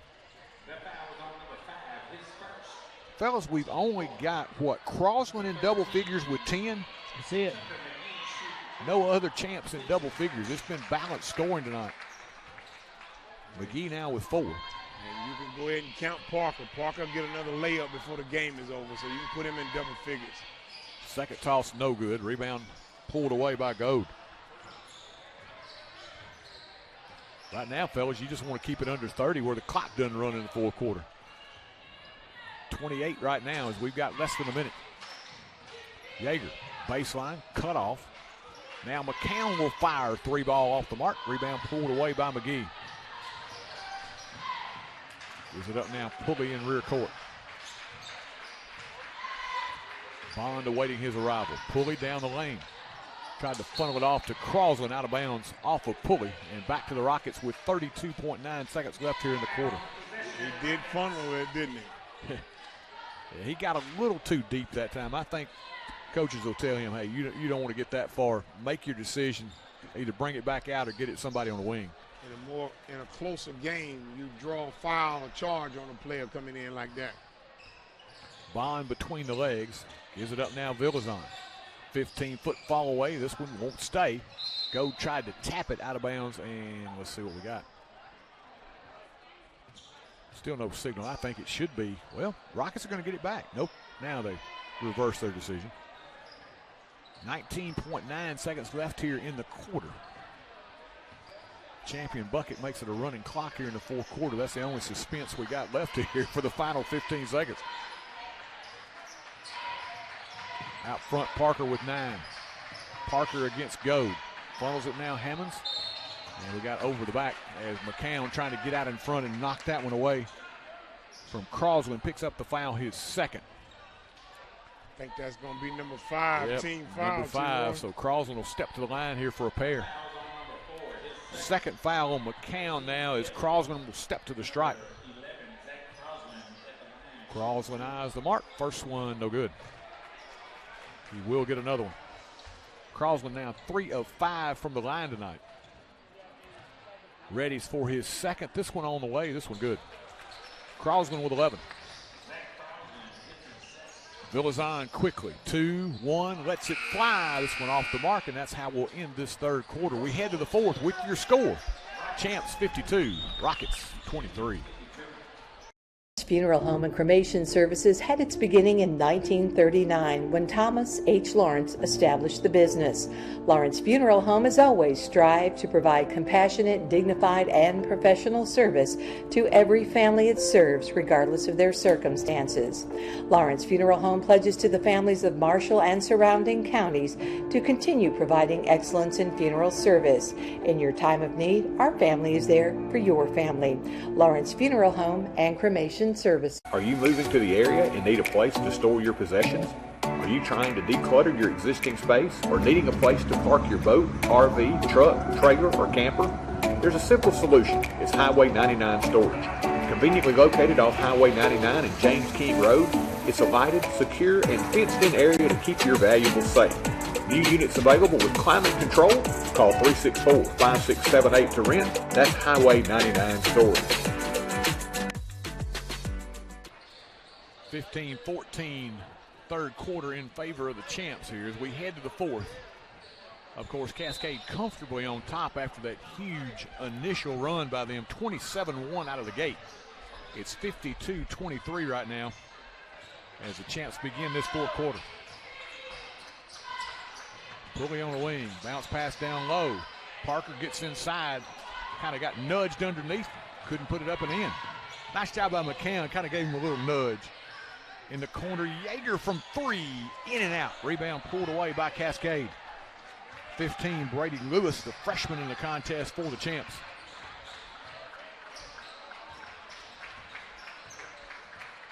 Pulley. Parker back to Pulley. Thought about the 3. He'll go baseline, gets inside and draws the foul now on Goad.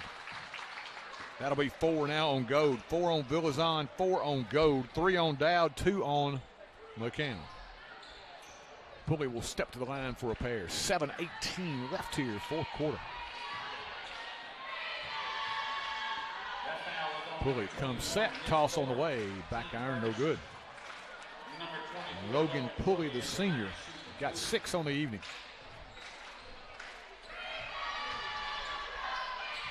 Ready for the second one. This one on the way and good.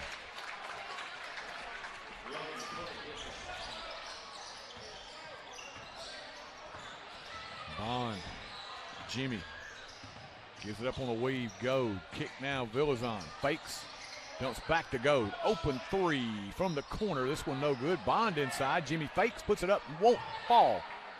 Cascade saves it back in. Jimmy in the paint, puts it up and draws the foul.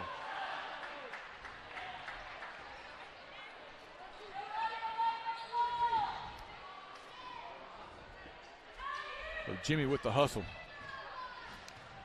Go to the line for a pair. Toss on the way. Got it. Jimmy Bond now 2 of 3 from the line tonight.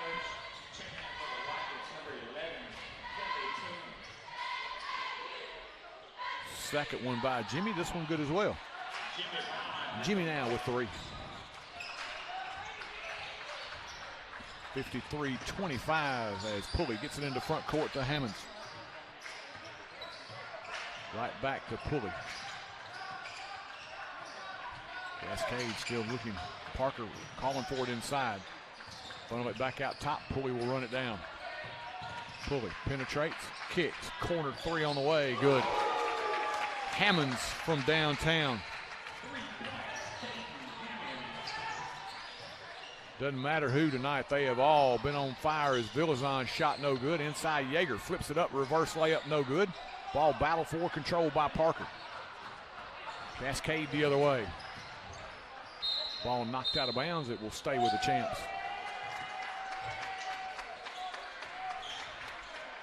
I think right now the clock is stopped. It's a 31-point game. I'm right now, it's just mercifully let this one go. You just want to regroup and make it to Friday. Mr. Sweeney will affirm it. It hadn't been running. 6:10 left. Villazon gives it up now to McCown. Bray right back to Ben. Just inside the arc, McCown. 17-footer no good. Rebound to Hammonds. All the way under. Shot flipped up and in. Brady Lewis with the bucket. Fellas, he went right at us. McCann was waiting for the block shot, and Lewis found a way to get it up and around Bray and draw the contact. I think that's McGee. Was that McGee? I'm sorry. I thought it was Lewis. I apologize. It's okay. Nice move. McGee now with 7. And we got an offensive foul. That's 5. It's 5, T-Roy. Yeah. Villazon will foul out of the contest. Ben was 6 on the night, picked up his 5th foul.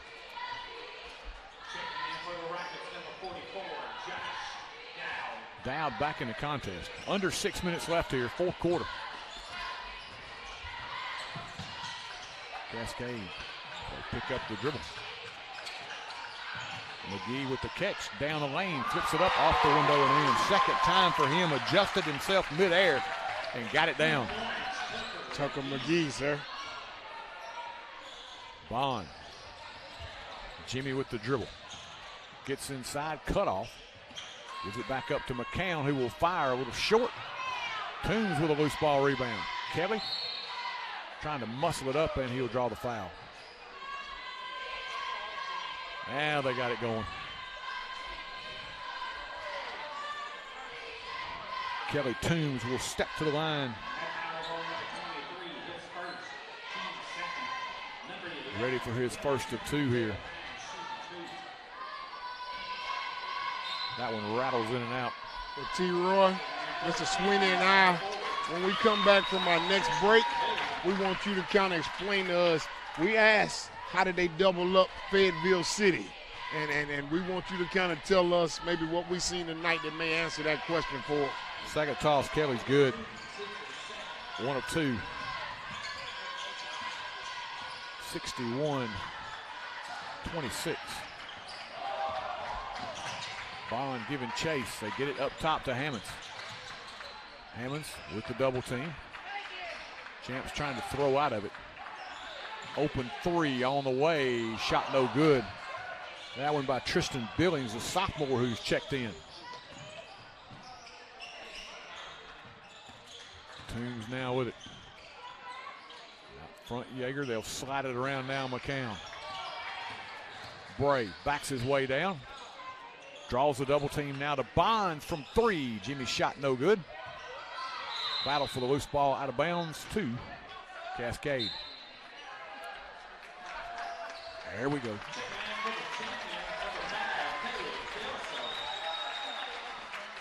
Cascade will get Caleb Kelso into the contest, sophomore. Toombs, Dowd, Yeager, McCown, and Jimmy Bond for the Rockets right now. as Hammonds gives it back up top. Cascade will play a little pitch and catch here. Billings thought about another one, and we got a traveling violation.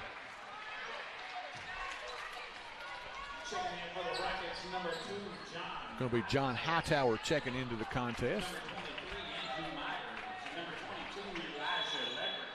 Let's see, Elijah Leverett. Let's see, also we got 23. That's going to be Andrew Myers as well. Yeager will stay on the floor as well as Dowd. So that's your 5 now for the Rockets. Kick in the corner.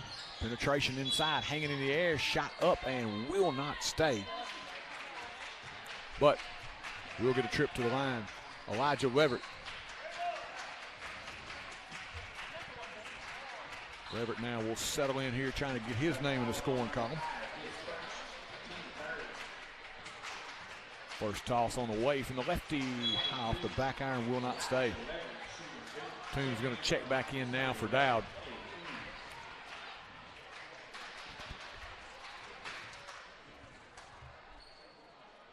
Second toss on the way and good. 2:37 left here. We'll head to community for a big one on Friday night. Rockets have got to find a way to regroup and regroup quickly. Billings will pull the trigger, 3-ball good. They've all come in firing here tonight. Toombs will save it.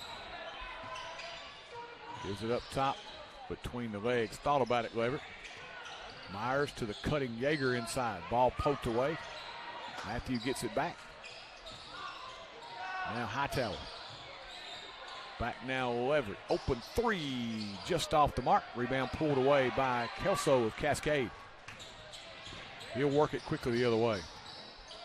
Little hesitation, hanging in the air. Billings no good. Yeager with a loose ball rebound. Under 2 minutes left here. Yeager gets inside, and we got a bump.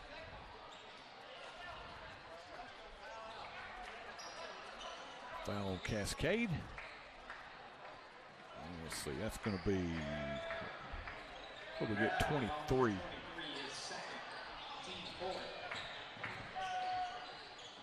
Myers.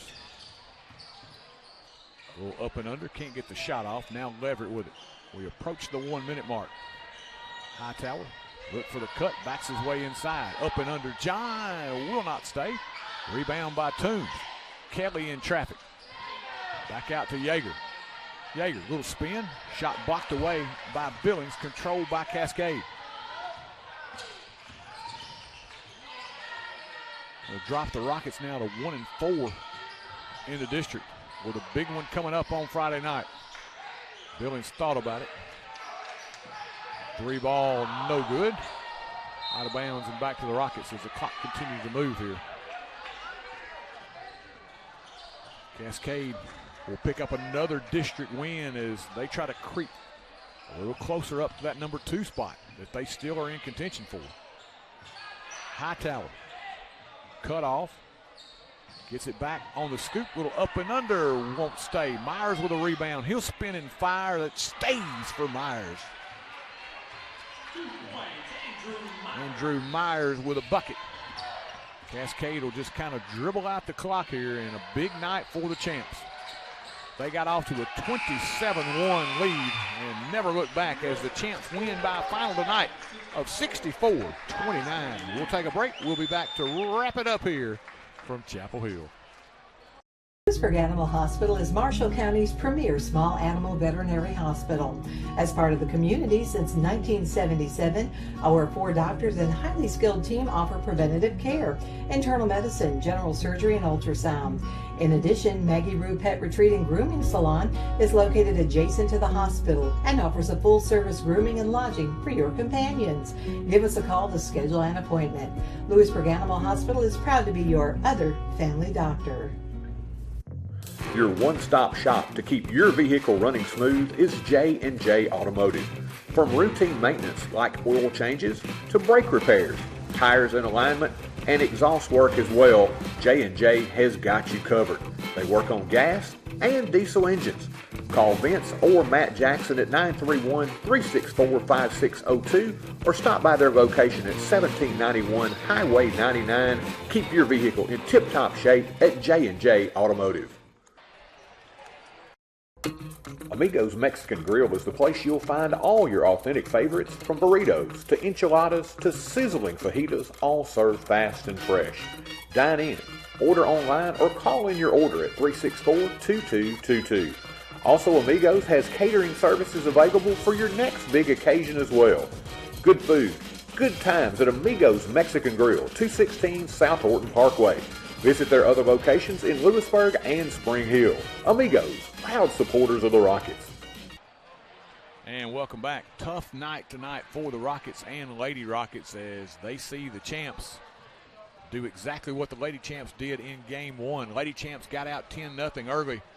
For the Rockets, it was a little worse tonight as the Champs got out 27-1 en route to a 64-29 win. Ricky Sweeney, give us those final numbers. All right, thank you, Troy. The Rockets 8 of 48 tonight from the field. That's right, folks, 8 for 48. We missed 40 shots tonight. 10 of 14 at the foul line and 10 turnovers in tonight's game. Ben Villazon was 6, Bray McCown 5, Jimmy Bond 3, Kelly Toombs 1, Tristan Goad with 9, Josh Dowd 2, Elijah Leverett with 1, and Andrew Myers off the bench with 2. Cascade tonight led by, they were 21 of 55 from the field, 14 of 19 at the line, and 8 turnovers. So they shot pretty close to 40%, not quite, but thereabouts, almost 40%. A lot of people scored. I think 10 different guys scored. Zach Crosland with 11. Only one in double figures. He's the only guy in double figures. That's crazy. Only guy. Saban Burris with 7. Isaac McElroy with 4. Henry Stone 5. Tyler Rogers 7. Logan Pulley with 7. Tucker McGee with 9. Wiki Parker with 8. Hammonds with 3 and Billings with 3 off the bench. Cascade wins it 64-29. That's how you double up Federal as well. And fellas, I don't think I have ever seen a game where the fans have dissipated so quickly. There are not many folks left. They have gotten out of here, and we're not going to be far behind them. Friday night, it's a big one. Again, we say it every time. The Rockets really needed to win this one tonight if they wanted to stay out of that 4-5 game. Now it's a real uphill struggle. They've got to go to Community on Friday night and really need a road win to get to 2 and 4 in district play. So we'll be with you Friday night from Community High School. And our broadcast will begin at 5:45. Girls tip time at 6. Until then, for the Ravishing One, Mr. Ricky Sweeney, Noble Mays, Mr. Peter Wilson joining us here tonight, and also Miss Caden Anderson. Jace got a little bit of a night off. We're happy to see Peter back. I got to take a minute, man. We love Peter, man. We've had him since last year, and we don't get to see him as much. He's doing well in wrestling, but we're happy to have him back here for a night tonight. Until next time, everybody, that's a wrap. Cascade takes the pair tonight. We'll be back with you on Friday. Until then, Troy Cashin saying good night, everybody, for TC Sports 1.